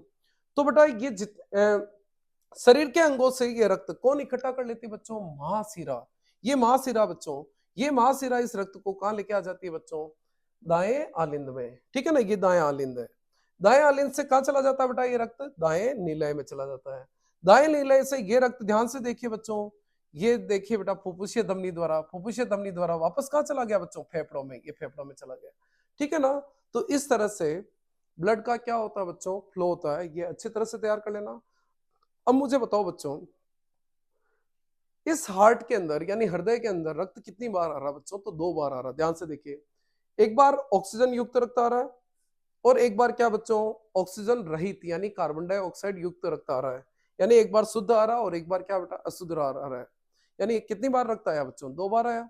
ऐसे परिसंचरण को अपन क्या बोलते हैं बच्चों, दोहरा परिसंचरण, ठीक है ना। यदि मान लीजिए एक चक्र हुआ बच्चों, एक हृदय चक्र हुआ, और एक हृदय चक्र के अंदर यदि मान लीजिए हृदय के अंदर 2 बार रक्त आ जाता है, तो इसको बोलते हैं दोहरा परिसंचरण बोलते हैं, ठीक है ना। अच्छी तरह से तैयार कर लेना। इसके बाद देखिए बच्चों, क्वेश्चन क्या आ गया कि ये आलिंद की भित्ति देखिए बच्चों और ये निलय की भित्ति देखिए, बताओ किसकी भित्तियां मोटी है, निलय की भित्तियां मोटी है। क्यों भाई, आलिंद की तुलना में ध्यान रखना, निलय की भित्तियां जो होती है, दीवारें होती है, वो मोटी होती है। क्यों, क्योंकि निलय रक्त को क्या करते हैं, पंप करने का काम करते हैं, ठीक है ना। अब यदि मान लीजिए कोई चीज पंप कर रही है तो दाब ज्यादा लगाना पड़ेगा, उस दाब को सहन करने के लिए इनकी भित्तियां क्या होती है बच्चों, मोटी होती है। आलिंद की भित्तियां इतनी मोटी नहीं होती है बेटा। अब देखिए बच्चों, दोहरा परिसंचरण का महत्व क्या हुआ बेटा, या क्वेश्चन आ गया कि यार अपना जो हृदय होता है बेटा वो कितने कक्ष का होता है, 4 कक्ष का। उससे फायदा क्या हुआ, उससे क्या फायदा हुआ बच्चों, जो ऑक्सीजन युक्त रक्त है और कार्बन डाइऑक्साइड युक्त रक्त है, बताओ वो आपस में मिक्स होंगे क्या, नहीं होंगे बच्चों, ठीक है ना। तो हृदय के 4 कक्ष होने से या दोहरा परिसंचरण होने से ये फायदा है कि आपका जो ऑक्सीजन युक्त रक्त है बेटा और ऑक्सीजनित रक्त है ना बेटा, वो आपस में क्या रहते हैं बेटा, अलग अलग रहते हैं। अलग अलग रहते हैं तो इससे फायदा क्या हुआ बेटा, ऑक्सीजन की ज्यादा सप्लाई होगी आपके अंगों में, और ऑक्सीजन की सप्लाई होगी तो बेटा क्या मिलेगी अपने को, ऊर्जा, क्योंकि ऑक्सीजन काम में आती है भोजन को तोड़ने में, ऊर्जा निकलेगी। और इस ऊर्जा का अपन उपयोग करेंगे बच्चों अपने शरीर के तापमान को बनाए रखने के लिए। तो ध्यान रखना बच्चों, जितने भी गर्म रुधिर वाले जीव है, गर्म रुधिर वाले जीव में कौन आता है बेटा, मनुष्य आता है, एलिफेंट, डॉग, ये सारे आते हैं बेटा। एक तो बच्चों ये आपको आना चाहिए, गर्म रुधिर वाले जीव क्या होते हैं, ठीक है ना बेटा। अपन गर्म रुधिर में आते हैं बच्चों। गर्म रुधिर क्या होता है बच्चों, ऐसे मत लिख देना कि यार जिनमें रुधिर गर्म होता है बेटा, ऐसा नहीं है बच्चों। गर्म रुधिर वाले जीव ऐसे जीव जो अपना तापमान बनाए रख सकते हैं, ठीक है ना बेटा। अब मुझे बताओ बच्चों, जैसे मान लीजिए गर्मी पड़ रही है तो आप अपना तापमान बनाए रख सकते। अपना शरीर का तापमान कितना होता है बच्चों, 37 डिग्री सेल्सियस होता है। अपन चाहे सर्दी पड़ रही हो चाहे गर्मी पड़ रही हो, अपने में क्षमता होती है कि अपन अपना तापमान बनाए रख सकते हैं बच्चों, ठीक है ना। तो बच्चों उस तापमान को बनाए रखने के लिए क्या चाहिए बच्चों, ऊर्जा चाहिए। और ऊर्जा तभी मिलेगी जब अपना कौन सा परिसंचरण होगा बच्चों, दोहरा परिसंचरण होगा। और हृदय में कितने कक्ष होंगे बच्चों, 4 कक्ष होंगे बेटा, ठीक है ना। अब देखिए बच्चों, जैसे मान लीजिए कुछ जीव दे रखे हैं, एम्फीबिया और सरीसृप। देखो बच्चों, एम्फीबिया में अपना मेंढक आता है, सरीसृप में सांप ये आते हैं बच्चों। इनके अंदर हृदय कितने कक्ष का होता है बच्चों, तो ध्यान रखना 3 कक्ष का होता है। अब मुझे बताओ बच्चों, हृदय के अंदर यदि 3 कक्ष है, कितने कक्ष है, 3 कक्ष है, तो मुझे बताओ रक्त तो मिक्स हो जाएगा। यानी इधर का शुद्ध रक्त और इधर का अशुद्ध रक्त आपस में क्या हो जाएगा बच्चों, मिक्स हो जाएगा, क्योंकि उसमें 2 आलिंद होते हैं, एक ही निलय होता है, तो मिक्स हो जाएगा। तो मुझे बताओ मिश्रित रक्त ये पंप करते हैं बच्चों, तो मुझे बताओ ऑक्सीजन की सप्लाई क्या होती है बेटा, कम होती है, ऊर्जा भी क्या निकलेगी, कम। लेकिन ध्यान रखना बच्चों, ये जो जीव है रुधिर के मिश्रित को सहन कर सकते हैं बेटा। क्यों, क्योंकि ये जीव ध्यान रखना गर्म रुधिर वाले नहीं होते हैं बेटा, ये ठंडे रुधिर वाले होते हैं। क्या होते हैं बच्चों, ये एम्फीबिया और सरीसृप, ध्यान रखना बेटा, ठंडे रुधिर वाले होते हैं। इनको शरीर का तापमान बनाए रखने की आवश्यकता ही नहीं होती है। इनका शरीर का तापमान ध्यान रखना बेटा पर्यावरण के तापमान पर निर्भर करता है बच्चों, ठीक है ना। तो ध्यान रखना बेटा, ये इनमें ध्यान रखना रक्त मिश्रित हो जाता है, इस मिश्रण को भी ये क्या कर सकते हैं बच्चों, सहन कर सकते हैं बेटा। एक और चीज ध्यान रखना बच्चों, मछली का जो हृदय होता है बेटा वो कितने कक्ष का होता है, 2 कक्ष का होता है। और इसमें परिसंचरण भी ध्यान रखना बेटा कौन सा होता है, एकल, दोहरा परिसंचरण नहीं पाया जाता है। अब देखिए बच्चों, ये तो हो गया अपना किसके बारे में बच्चों, रक्त परिसंचरण तंत्र के बारे में। इसमें हार्ट सबसे इंपॉर्टेंट है, धमनी और सिरा में अंतर, ये बहुत अच्छी तरह से आप याद कर लेना बच्चों। अब एक और चीज होती है लसिका। यार लसिका क्या होती है यार बच्चों, अपन ने तो केवल रक्त देखा, लसिका तो देखा ही नहीं बच्चों। देख रखा होगा बेटा, ब्लड निकलने के बाद भी एक पानी जैसा जो फ्लूइड निकलता ना, उसको अपन क्या बोलते हैं बेटा, लसिका बोलते हैं। देखिए बच्चों, ये धमनी है, ये आपको पता है केसिकाएं हैं, ये वापस क्या हो गई, सिरा हो गई बेटा, ठीक है ना। रक्त ऐसे तो जाता है बेटा, धमनी से किसमें गया, केसिकाओं, और केसिकाओं से निकल करके कहाँ चला जाता है, सिरों में चला जाता है, ठीक है ना। ये जो केसिकाएं होती है, मैंने पहले ही कहा, केसिकाओं की भित्ति ध्यान से देखिए बेटा, बहुत पतली होती है, ये देखिए बहुत पतली भित्ति होती है, और इसकी भित्ति के ऊपर बहुत सारे छोटे छोटे छिद्र पाए जाते हैं। तो इन छिद्रों से, यानी जब रक्त इनसे बहता है ना बेटा, तो इनके छिद्रों से, ध्यान से देखिए बेटा, यहाँ पर डायग्राम दे रखा है बच्चों, इन छिद्रों से रक्त क्या हो रहा है बेटा, बाहर निकल रहा है, ठीक है ना। तो रक्त की कौन सी चीजें बाहर निकल जाती है बेटा, प्लाज्मा निकल जाता है, प्रोटीन निकल जाता है, कुछ रुधिर कोशिकाएं, लेकिन आरबीसी नहीं निकलती है। तो ये जो फ्लूइड बाहर है बेटा, ये बाहर निकला, इसी को अपन क्या बोलते हैं, लसिका।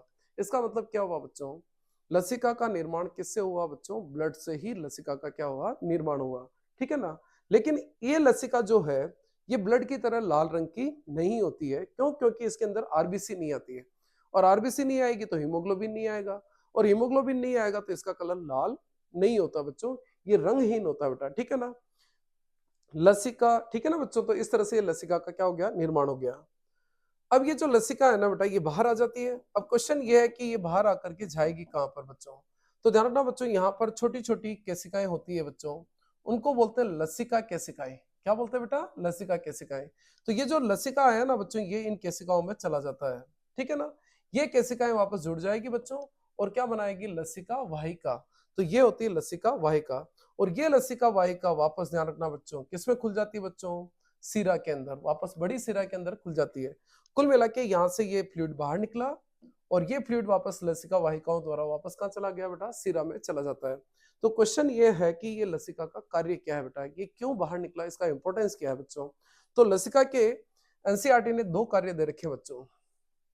एक तो ध्यान रखना बच्चों, जो वसा है बेटा, अवशोषित वसा, उसका परिवहन कौन करती है बच्चों, लसिका करती है, ठीक है ना बच्चों। नेक्स्ट ध्यान रखना बच्चों, जैसे मान लीजिए यहाँ पर आपको पता है बेटा क्या होती है, कोशिकाएं होती है। यदि इन कोशिकाओं के बाहर अतिरिक्त तरल है, अतिरिक्त तरल कहाँ बेटा, कोशिकाओं के बाहर, वो तरल किसमें मिक्स हो जाता है, लसिका में, और लसिका के साथ वापस कहाँ चला जाता है, रक्त में चला जाता है। तो कहने का मतलब, कोशिकाओं के मध्य पाए जाने वाले अतिरिक्त तरल को भी ये क्या करती है बेटा, अपने साथ ले चली जाती है, ठीक है ना। तो किताब में ध्यान रखना बेटा, 2 कार्य दे रखे हैं। एक तो वसा का परिवहन दे रखा है बच्चों, और कोशिकाओं के बाहर जो अतिरिक्त तरल है उसको भी हटाने का काम करती है बेटा, कौन, लसिका। इसके बाद देखिए बच्चों, यदि क्वेश्चन ये आ गया, रक्त व लसिका में अंतर क्या है बच्चों, तो मैंने आपको कहा था रक्त का रंग क्या होता है बच्चों, लाल। इसका क्या होता है, रंगहीन होता है। रक्त में प्रोटीन ज्यादा पाया जाता है, इसमें प्रोटीन कम। रक्त में आरबीसी होती है, इसमें नहीं होती है। आरबीसी है बेटा तो कलर लाल होगा, और हीमोग्लोबिन पाया जाता है, और इसमें हीमोग्लोबिन नहीं पाया जाता बच्चों, ठीक है। तो ये अपना टॉपिक हुआ बच्चों, क्या बेटा, लसिका के बारे में। अब देखिए बच्चों, ये तो हो गया अपना पादपों में परिवहन। पादपों में परिवहन के बाद अपन डिस्कस कर लेते हैं बेटा, प्लांट्स के अंदर परिवहन कैसे क्या होता है बेटा, ठीक है ना, पौधों में। अब पौधों की बात कर रहे हैं बच्चों। यार बच्चों, आपको पता है बेटा कि यार, जैसे मान लीजिए ये कोई पौधा है बेटा, ये मान लीजिए ये पौधा है, ये जड़ें होगी, और ये पौधा है बेटा, ठीक है ना, और ये पत्तियां होगी बच्चों। तो आपको पता है जड़ें क्या करती है बेटा, जल का अवशोषण करती है, और ये जल यहाँ से जाता है बेटा कहाँ पर, पत्तियों में, ठीक है ना। यदि मान लीजिए इनकी दूरी कम है, तो ध्यान रखना बच्चों, परिवहन विसरण के द्वारा हो जाता है। किसके द्वारा हो जाता है बच्चों, विसरण के द्वारा। लेकिन यदि मान लीजिए पौधा बहुत बड़ा हो गया बच्चों, है ना, पौधा बहुत बड़ा हो गया, तो मुझे बताओ बच्चों, पत्तियों और जड़ के बीच की दूरी बढ़ जाएगी बेटा। तो ध्यान रखना, उस केस में परिवहन जो होता है वो किसके द्वारा होता है बेटा, जाइलम और फ्लोएम के द्वारा होगा बच्चों, ठीक है ना।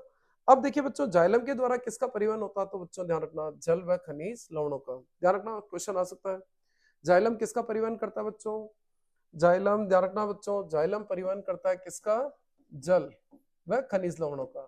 फ्लोएम किसका परिवहन करता है बच्चों, भोजन का।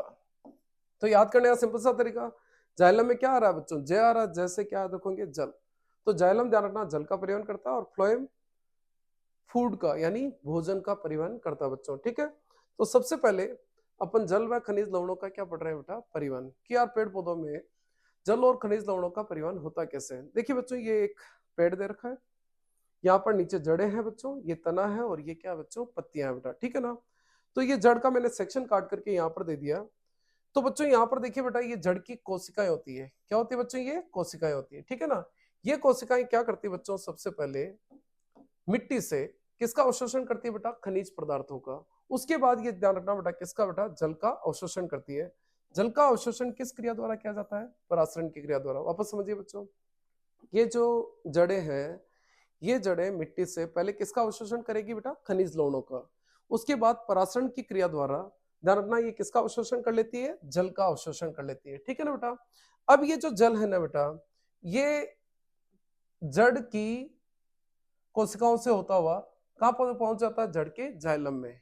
ध्यान रखना बच्चों, जड़ का जाइलम, तने का जाइलम और पत्तियों का जाइलम आपस में क्या होता है बेटा, जुड़ा हुआ होता है, ठीक है ना। और ये एक क्या बनाता है बेटा, एक सतत नली का निर्माण करता है बच्चों। एक तरह से जैसे घर पे पाइपलाइन होती है ना बेटा, वैसे ही यहाँ पर एक क्या बेटा, जाइलम की पाइपलाइन बनी हुई है एक तरह से, है ना बेटा। तो सबसे पहले जड़ों ने पानी का अवशोषण कर लिया, इस जल को कहाँ डाल दिया बेटा, जड़ के जाइलम में। फिर मैंने क्या कहा, जड़ का जाइलम, तने का जाइलम और पत्ती का जाइलम आपस में क्या होता है बेटा, जुड़ा हुआ होता है और एक नली का निर्माण करता है। अब क्वेश्चन ये अराइज होता है बच्चों, ये पानी नीचे से ऊपर गया कैसे, क्योंकि आपको पता है बेटा, ग्रेविटेशनल फोर्स, तो गुरुत्वाकर्षण तो नीचे लग रहा है और पानी को कहाँ जाना बच्चों, ऊपर जाना, तो ऊपर जाएगा कैसे। उसके लिए आप ऐसा करिए बच्चों, पहले एक ये डायग्राम समझिए बच्चों। जैसे ये बच्चा है, ये बच्चा जूस पी रहा है बेटा स्ट्रो से, है ना बेटा, एक नली होती है ना बेटा स्ट्रो, उससे जूस पी रहा है। मुझे बताओ बच्चों, यदि वो स्ट्रो आपके माउथ में लगा दी जाए तो मुझे बताओ जूस अपने आप आ जाएगा क्या, नहीं आएगा बच्चों। आप क्या करोगे, मुख के अंदर एक खिंचाव उत्पन्न करोगे बेटा, अरे करोगे ना बेटा, उस खिंचाव के कारण जूस जो है वो नीचे से कहाँ जाएगा बच्चों, ऊपर की तरफ जाएगा। उसी तरह से ध्यान रखना बच्चों, ये जो पत्तियां है ना, ये पत्तियां आपको पता है दिन के समय क्या करती है, वाष्पोत्सर्जन करती है। ध्यान से देखिए बच्चों, ये वाष्पोत्सर्जन हो रहा है ना बेटा, जल का वाष्प के रूप में उत्सर्जन हो रहा है। तो वाष्पोत्सर्जन के कारण ध्यान रखना बेटा, पत्ती के जाइलम में एक खिंचाव उत्पन्न हो जाता है, उस खिंचाव का नाम है वाष्पोत्सर्जन खिंचाव। और बच्चों उसी खिंचाव के कारण पानी नीचे से कहाँ जाता है बच्चों, ऊपर की ओर जाता है बेटा, ठीक है ना। तो इस तरह से ध्यान रखना बच्चों, जल का क्या होता है, परिवहन होता है। एक और चीज ध्यान रखना बेटा, यदि नाइट में देखा जाए, रात्रि के समय देखा जाए, तो मुझे बताओ रात्रि के समय तो बेटा वाष्पोत्सर्जन हो ही नहीं रहा, फिर वहां पर ध्यान रखना बेटा कैसे परिवहन होगा। लेकिन आपको पता है बच्चों, जड़ें तो लगातार पानी का क्या कर रही है बेटा, अवशोषण कर रही है।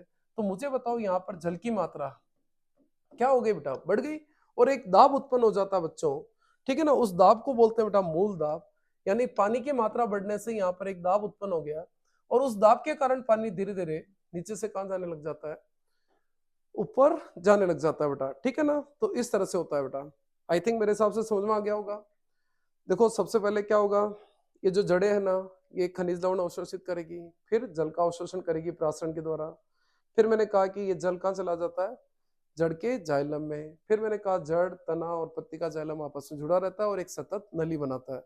दिन के समय मैंने कहा था इनमें वाष्पोत्सर्जन की क्रिया होती है और एक खिंचाव उत्पन्न होता है, उसको बोलते हैं वाष्पोत्सर्जन खिंचाव। और उस खिंचाव के कारण पानी नीचे से कहाँ जाता है, ऊपर जाता है। रात्रि में मैंने आपको कहा था बेटा क्या उत्पन्न होता है बच्चों, मूल दाब, और उस मूल दाब के कारण पानी नीचे से कहाँ जाता है बेटा, ऊपर जाता है, ठीक है। इस तरह से ये क्रिया होती है। अब नेक्स्ट टॉपिक आता है बच्चों, भोजन का परिवहन। क्या बेटा, भोजन का परिवहन, कि यार पादपों में भोजन, मुझे बताओ यार भोजन बनता कहाँ है बच्चों। सबको पता है यार भोजन कहाँ बनता है बेटा, पत्तियों में, ये पत्तियां हो गई, ठीक है ना बच्चों। अब मैं ये कह रहा हूं कि यार यहाँ पर भोजन बन गया, इस भोजन का परिवहन कैसे क्या होगा। तो एक चीज ध्यान रखना बच्चों, भोजन के परिवहन के लिए कौन जिम्मेदार है बच्चों, फ्लोएम। तो पहली चीज तो ये ध्यान रखना बेटा, भोजन का परिवहन किसकी सहायता से होता है, फ्लोएम की सहायता से। तो मैंने ये जो पिंक कलर का बना रखा ना बेटा, ये फ्लोएम है बेटा। अब मान लीजिए, इमेजिन करिए कि यार मैं ये कर रहा हूँ कि जो भोजन है ना बेटा, तो ध्यान रखना भोजन का परिवहन किस रूप में होता है, तो ये आपको आना चाहिए बच्चों। भोजन का परिवहन ध्यान रखना किस रूप में होता है, सुक्रोज के रूप में। तो मैंने ये कहा कि यार ये सुक्रोज है, ये सुक्रोज सबसे पहले फ्लोएम में प्रवेश करता है, क्या उपयोग करके, ऊर्जा का उपयोग, ऊर्जा यानी एटीपी का। तो ध्यान से देखिए बच्चों, सर्वप्रथम ये जो सुक्रोज है ना यानी जो भोजन है, भोजन किस रूप में परिवहन होता है बेटा, सुक्रोज के रूप में। ये सुक्रोज ध्यान रखना बेटा किस में प्रवेश कर जाता है, फ्लोएम में प्रवेश कर जाता है। फ्लोएम में प्रवेश करने पर ये इसके विलयन में घुल जाएगा बच्चों, घुल जाएगा। तो मुझे बताओ यहाँ की सांद्रता बढ़ जाती है, यानी किताब ये कह रही है कि परासरण दाब बढ़ जाता है। और परासरण दाब के बढ़ने के कारण बाहर जो जल है ना बेटा, वो जल अब फ्लोएम में प्रवेश करेगा। मेरी बात सुनो, पहले सुक्रोज आ गया, अब कौन आ गया, जल आ गया। तो मुझे बताओ यहाँ पर विलयन की मात्रा धीरे धीरे क्या हो जाएगी बेटा, बढ़ जाएगी। तो विलयन की मात्रा बढ़ने के कारण यहाँ पर एक दाब उत्पन्न हो जाता है। इस दाब के कारण ये जो है सुक्रोज, जो भोजन वाला विलियन है ये कम दाब की ओर मूव करता है बच्चों, ऊपर की तरफ या नीचे की तरफ। तो ध्यान रखना बच्चों, पहले प्राशन दाब उत्पन्न हो गया, फिर मैंने कहा जल प्रवेश कर गया, जल प्रवेश करने से उसमें क्या उत्पन्न हुआ, दाब उत्पन्न हुआ, और दाब उत्पन्न होने के कारण ये पदार्थ कम दाब की ओर क्या करते हैं बेटा, जाते हैं। तो ध्यान रखना बेटा, भोजन का परिवहन दोनों दिशाओं में हो सकता है, ऊपर भी हो सकता है और नीचे भी हो सकता है। अब एक चीज ध्यान रखना, भोजन का निर्माण कहाँ हुआ, पत्तियों में। पत्तियों से भोजन ध्यान रखना पौधे के विभिन्न भागों में जाता है, बाई डायरेक्शनल, यानी ऊपर भी जा सकता है और नीचे भी जा सकता है। इस क्रिया को क्या बोलते हैं बच्चों, तो स्थानांतरण बोलते हैं। क्या बोलते हैं बेटा, स्थानांतरण। ठीक है, तो इस तरह से भोजन का क्या होता है बच्चों, परिवहन होता है। अब यदि क्वेश्चन एग्जाम में ये आ गया कि यार जल के परिवहन और भोजन के परिवहन में क्या अंतर है बच्चों, तो मुझे बताओ जल का परिवहन कहां से कहां हुआ, जड़ से पत्तियों तक, भोजन का परिवहन पत्तियों से जड़ तक। ठीक है ना बेटा, जल का परिवहन कौन सी दिशा में होता है बच्चों, ऊपर की ओर, और जबकि इसमें ऊपर और नीचे दोनों दिशाओं में होता है बच्चों। जल के परिवहन में ऊर्जा की आवश्यकता नहीं होती है, लेकिन यहाँ पर जब सुक्रोज प्रवेश कर रहा था तो किसकी आवश्यकता होती है, ऊर्जा की आवश्यकता होती है। ठीक है ना। नेक्स्ट, जल का परिवहन जाइलम के थ्रू होता है बेटा, और फ्लोएम भोजन का जो परिवहन है बेटा वो किसके द्वारा होता है, फ्लोएम के द्वारा होता है। तो ये दोनों में अंतर आप तैयार कर सकते हो बेटा। एक और चीज जानना बच्चों, एक एग्जाम में क्वेश्चन आ सकता है, वाष्पोत्सर्जन किसे कहते हैं और इसका महत्व क्या है बच्चों। तो मुझे बताओ, पेड़ पौधे जो होते हैं ना बेटा, जल का वाष्प के रूप में उत्सर्जन करते हैं, उसी को ही अपन क्या बोलते हैं, वाष्पोत्सर्जन। ये देखो पेड़ पौधे हैं, जल का वाष्प के रूप में उत्सर्जन कर रहे हैं, वाष्पोत्सर्जन। इसके फायदे क्या है बच्चों, यदि पेड़ पौधे वाष्पोत्सर्जन नहीं करेंगे तो मुझे बताओ बच्चों, ये खिंचाव उत्पन्न होगा क्या, नहीं होगा बच्चों। यहाँ पर एक खिंचाव उत्पन्न हुआ था, वाष्पोत्सर्जन खिंचाव, और उसी के कारण पानी नीचे से कहाँ चढ़ा, ऊपर चढ़ा बेटा। ठीक है ना। तो वाष्पोत्सर्जन का पहला महत्व तो क्या हो गया, ये पत्तियों में वाष्पोत्सर्जन खिंचाव उत्पन्न करते हैं, जिसके कारण पानी नीचे से कहाँ जाता है बेटा, ऊपर जाता है बेटा। ठीक है ना। दूसरा, जितना तेजी से पानी ऊपर जाएगा उतना ही तेजी से पानी का क्या होगा, अवशोषण, यानी ये पानी के अवशोषण को भी बढ़ाने का काम करते हैं। इसके अलावा बच्चों ध्यान रखना, वाष्पोत्सर्जन के द्वारा पेड़ पौधे अपने शरीर का तापमान बनाए रखते हैं। देखो बच्चों, गर्मी जब होती है ना बेटा, अपन भी शरीर से क्या निकालते हैं, पसीना। क्यों निकालते हैं बच्चों, ताकि अपने शरीर का तापमान बनाए रहेगा। उसी तरह से पेड़ पौधे भी अपने शरीर के तापमान को बनाए रखने के लिए किसका उपयोग करते हैं बेटा, वाष्पोत्सर्जन का उपयोग करते हैं। तो ये वाष्पोत्सर्जन के क्या हो गए बच्चा लोगों, महत्व हो गए। तो बच्चों ये अपना पूरा टॉपिक कंप्लीट हो गया, कौन सा बेटा, परिवहन। बच्चों तो अब देखिए बेटा, अपन इस चैप्टर का लास्ट टॉपिक डिस्कस कर रहे हैं बेटा, उत्सर्जन। देखो बच्चों, एक्चुअली में अपने शरीर के अंदर बहुत सारी मेटाबॉलिक एक्टिविटीज होती है बेटा, बहुत सारी क्रियाएं होती रहती है, और उन क्रियाओं से क्या बनते हैं बच्चों, अपशिष्ट पदार्थ बनते हैं। तो उन अपशिष्ट पदार्थों को शरीर से बाहर निकालना जरूरी है। तो शरीर से हानिकारक अपशिष्ट पदार्थों को बाहर निकालना क्या कहलाता है बच्चों, उत्सर्जन कहलाता है। ठीक है ना। यदि मान लीजिए आपके एग्जाम में क्वेश्चन आ गया कि एक कोशिक जीव जैसे अमीबा है बेटा, तो अमीबा उत्सर्जन कैसे करता है, तो ये शरीर की सतह से ध्यान रखना उत्सर्जित पदार्थों को बाहर निकाल देता है। कौन सी क्रिया द्वारा बच्चों, विसरण के द्वारा। यानी इन एक कोशिक जीवों में उत्सर्जन तंत्र नाम की कोई चीज नहीं होती है, ये शरीर की सतह से ही क्या कर लेते हैं बच्चों, उत्सर्जन कर लेते हैं। लेकिन अपन जो जीव है बेटा, वो कौन से जीव है बच्चों, बहुकोशिक जीव। और अपन बहुकोशिक जीवों में ध्यान रखना बेटा, क्या पाए जाते हैं, विशिष्ट अंग। जैसे मनुष्य के अंदर क्या पाई जाती है बेटा, किडनी पाई जाती है, वृक्क पाया जाता है, जिसकी सहायता से वो क्या करता है बेटा, उत्सर्जन करता है। तो नेक्स्ट अपन डिस्कस कर रहे हैं बच्चों, मनुष्य के अंदर उत्सर्जन तंत्र। तो देखिए बच्चों, मनुष्य में ये उत्सर्जन तंत्र है बेटा, ये डायग्राम आपको दिख रहा है बच्चों। ये जो स्ट्रक्चर दिख रही है बच्चों, ये क्या है बेटा, अपना मेन मुख्य उत्सर्जी अंग है, जिसका नाम क्या है बच्चों, वृक्क। ये अपना वृक्क हो गया बच्चों। ये इस वृक्क से ध्यान से देखिए बेटा, ये एक वाहिनी निकल रही है बेटा, इस वाहिनी को क्या बोलते हैं बच्चों अपन, यूरेटर, यानी अपन बोलेंगे बेटा क्या, मूत्र वाहिनी। क्या बोलेंगे बच्चों, इसको मूत्र वाहिनी बोलेंगे। ठीक है, ये दे रखा है यहाँ पर मूत्र वाहिनी। ये दोनों जो मूत्र वाहिनियां हैं बेटा, ये मूत्र वाहिनियां ध्यान रखना किसमें खुल जाती है बच्चों, मूत्राशय में। किसमें खुल जाती है, मूत्राशय में। और फिर ये मूत्राशय एक मूत्र मार्ग के द्वारा बाहर खुलता है बेटा। यदि मान एग्जाम में इसका डायग्राम अच्छा आता रहता है बच्चों, प्लीज इधर देखिए बेटा, कैसे क्या डायग्राम आप ड्रॉ करोगे। आपको ध्यान रखना बच्चों, वन पेयर क्या बनानी बच्चों, किडनी बनानी है। ठीक है ना। ये अपन ने किडनी ड्रॉ कर ली बच्चों। ठीक है, ये अपनी लेफ्ट वाली किडनी है, लेफ्ट यानी बाई, ये बाई वृक्क है, और ये क्या हो गया बच्चों, दायां वृक्क हो गया। बाएं वृक्क की तरफ आपको क्या बनानी है बच्चों, महाधमनी। क्या बनानी है बच्चों, महाधमनी। ये महाधमनी है बच्चों। ठीक है ना। इस महाधमनी से क्या निकल रही है बच्चों, छोटी छोटी धमनियां निकल रही बच्चों, ये हो गई वृक्क धमनी। ये दोनों वृक्क धमनियां, ध्यान रखना, वृक्क को, किडनी को क्या करेगी बेटा, ब्लड सप्लाई करेगी बच्चों, ठीक है। अब ये जो ब्लड है बेटा, ये आपके वृक्क में चला गया। वृक्क के अंदर ध्यान रखना बच्चों, जो ब्लड गया यानी जो रुधिर गया, उस रुधिर का यहाँ पर क्या होगा बेटा, फिल्ट्रेशन होगा। यानी उस रुधिर के अंदर जितने भी अपशिष्ट पदार्थ है वो छान करके अलग कर लिए जाएंगे। छलने के पश्चात ये रुधिर वापस वृक्क से बाहर निकलता है बच्चों। ये जो बाहर निकल रहा है इनको बोलते हैं वृक्क सिराएं। ये देखिए ये सिराएं है बेटा, ठीक है ना। इन वृक्क सिराओं से ये रक्त वापस महाशिरा द्वारा, किसके द्वारा बेटा, महाशिरा के द्वारा वापस बाहर निकल जाता है बच्चों, ठीक है।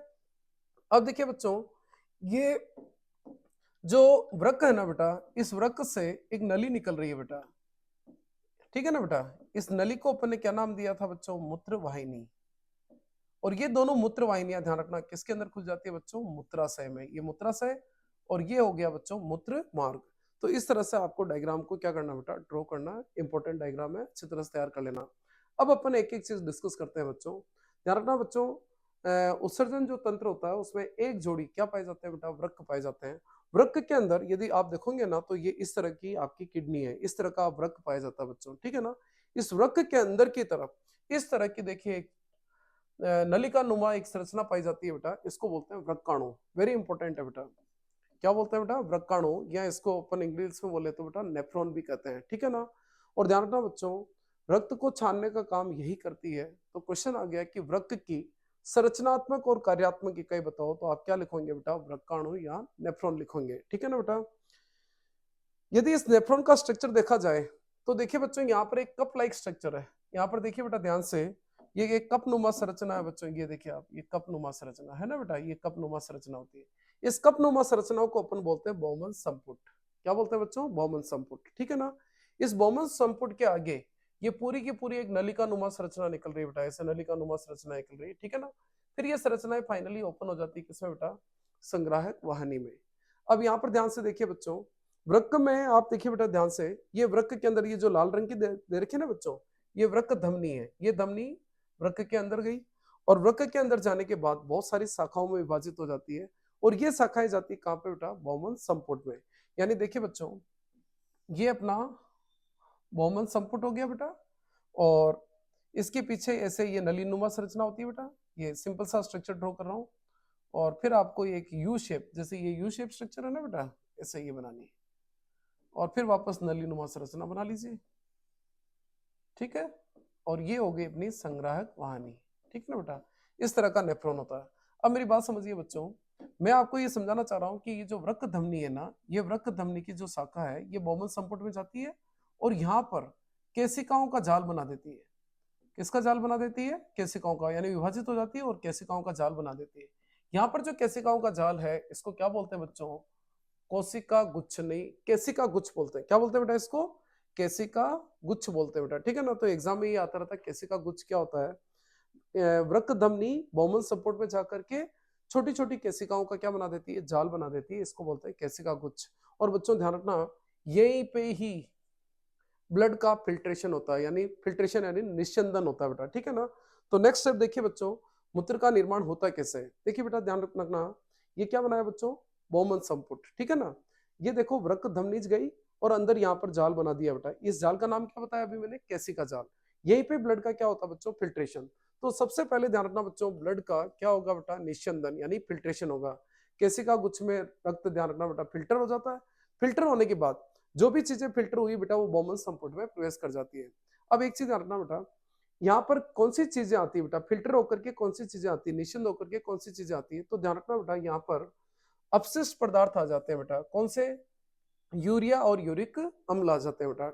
लेकिन साथ में कुछ उपयोगी पदार्थ भी आ जाते हैं। तो बेटा एग्जाम में क्वेश्चन आता रहता है कि कौन कौन से उपयोगी पदार्थ इस फिल्टर होकर के आ जाते हैं बच्चों। तो एक तो ध्यान रखना ग्लूकोज, क्या ध्यान रखना बच्चों, ग्लूकोज। और क्या ध्यान रखना, अमीनो अम्ल। और क्या बच्चों, लवण। और क्या बेटा, जल। यानी यहाँ पर फिल्टर होने के बाद अपशिष्ट पदार्थ भी आए और साथ में क्या आ गए, उपयोगी पदार्थ भी आ गए। मुझे बताओ अपने को शरीर से क्या बाहर निकालना, केवल अपशिष्ट पदार्थ। यानी इसका मतलब ये हुआ कि जो उपयोगी पदार्थ आ गए उनका पुनः क्या होना चाहिए, अवशोषण। तो इसकी नेक्स्ट जो स्टेप होती है बच्चों, पुनः अवशोषण। ध्यान से देखिए बच्चों, जो अच्छे अच्छे पदार्थ थे उनका वापस क्या हो रहा है बच्चों, अवशोषण हो रहा है। क्या हो रहा है बच्चों, अवशोषण, ठीक है ना। तो ये जो पीछे नलिका नुमा भाग होता है ना बेटा, वो अच्छे पदार्थों का पुनः अवशोषण करके वापस उन अच्छे पदार्थों को रक्त में भेज देता। कहाँ भेज देता बच्चों, रक्त में। अब फाइनली इसमें क्या रहा बच्चों, फाइनली इसमें अब रहता वेस्ट, और वो वेस्ट मूत्रवाहिनी के द्वारा, वो वेस्ट मूत्रवाहिनी के द्वारा कहाँ जाता है, मूत्राशय में। मूत्राशय में वो अपशिष्ट पदार्थ इकट्ठे हो जाते हैं और फिर अपन शरीर से उसको क्या कर देते हैं, बाहर निकाल देते हैं। तो वापस समझिए बच्चों एक बार, मैंने क्या कहा बच्चों, ये जो कप लाइक स्ट्रक्चर है इसको बोलते हैं बौमन संपुट। यहाँ पर वृक्क धमनी आई, केसिकाओं का जाल बनाया, इसको नाम दिया केसिका गुच्छ यानी ग्लोमेरुलस नाम दिया। यहीं पे ही रक्त का क्या होता है बेटा, निस्यंदन यानी फिल्ट्रेशन होता है। फिल्टर होने के बाद जो भी चीजें फिल्टर हुई वो बौमन संपुट में प्रवेश कर जाती है। मैंने कहा कि इस फिल्ट्रेशन के अंदर अपशिष्ट पदार्थों के साथ साथ क्या आ गए, उपयोगी पदार्थ भी आ गए। उपयोगी पदार्थ कौन से आए बच्चों, ग्लूकोज, अमीनो अम्ल, लवण और ये सारी चीजें हैं। तो उपयोगी पदार्थों का पुनः क्या हो गया बच्चों, अवशोषण हो गया, ठीक है ना। एक और चीज जानना बच्चों, जल कितना अवशोषण होगा, जल का सारा अवशोषण नहीं होता है। जल का कितना अवशोषण होगा ये दो पार्ट पर निर्भर करता है।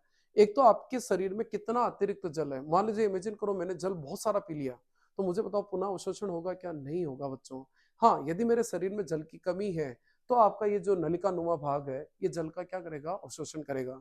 तो जल का पुनः अवशोषण वेरी इंपॉर्टेंट है, ध्यान रखना। किसके ऊपर निर्भर करता है, एक तो आपके शरीर में कितना अतिरिक्त जल है बेटा, उसके ऊपर डिपेंड करता है। दूसरा, आपको शरीर से कितना अपशिष्ट पदार्थ बाहर निकालना है, उसके ऊपर डिपेंड करेगा बच्चों।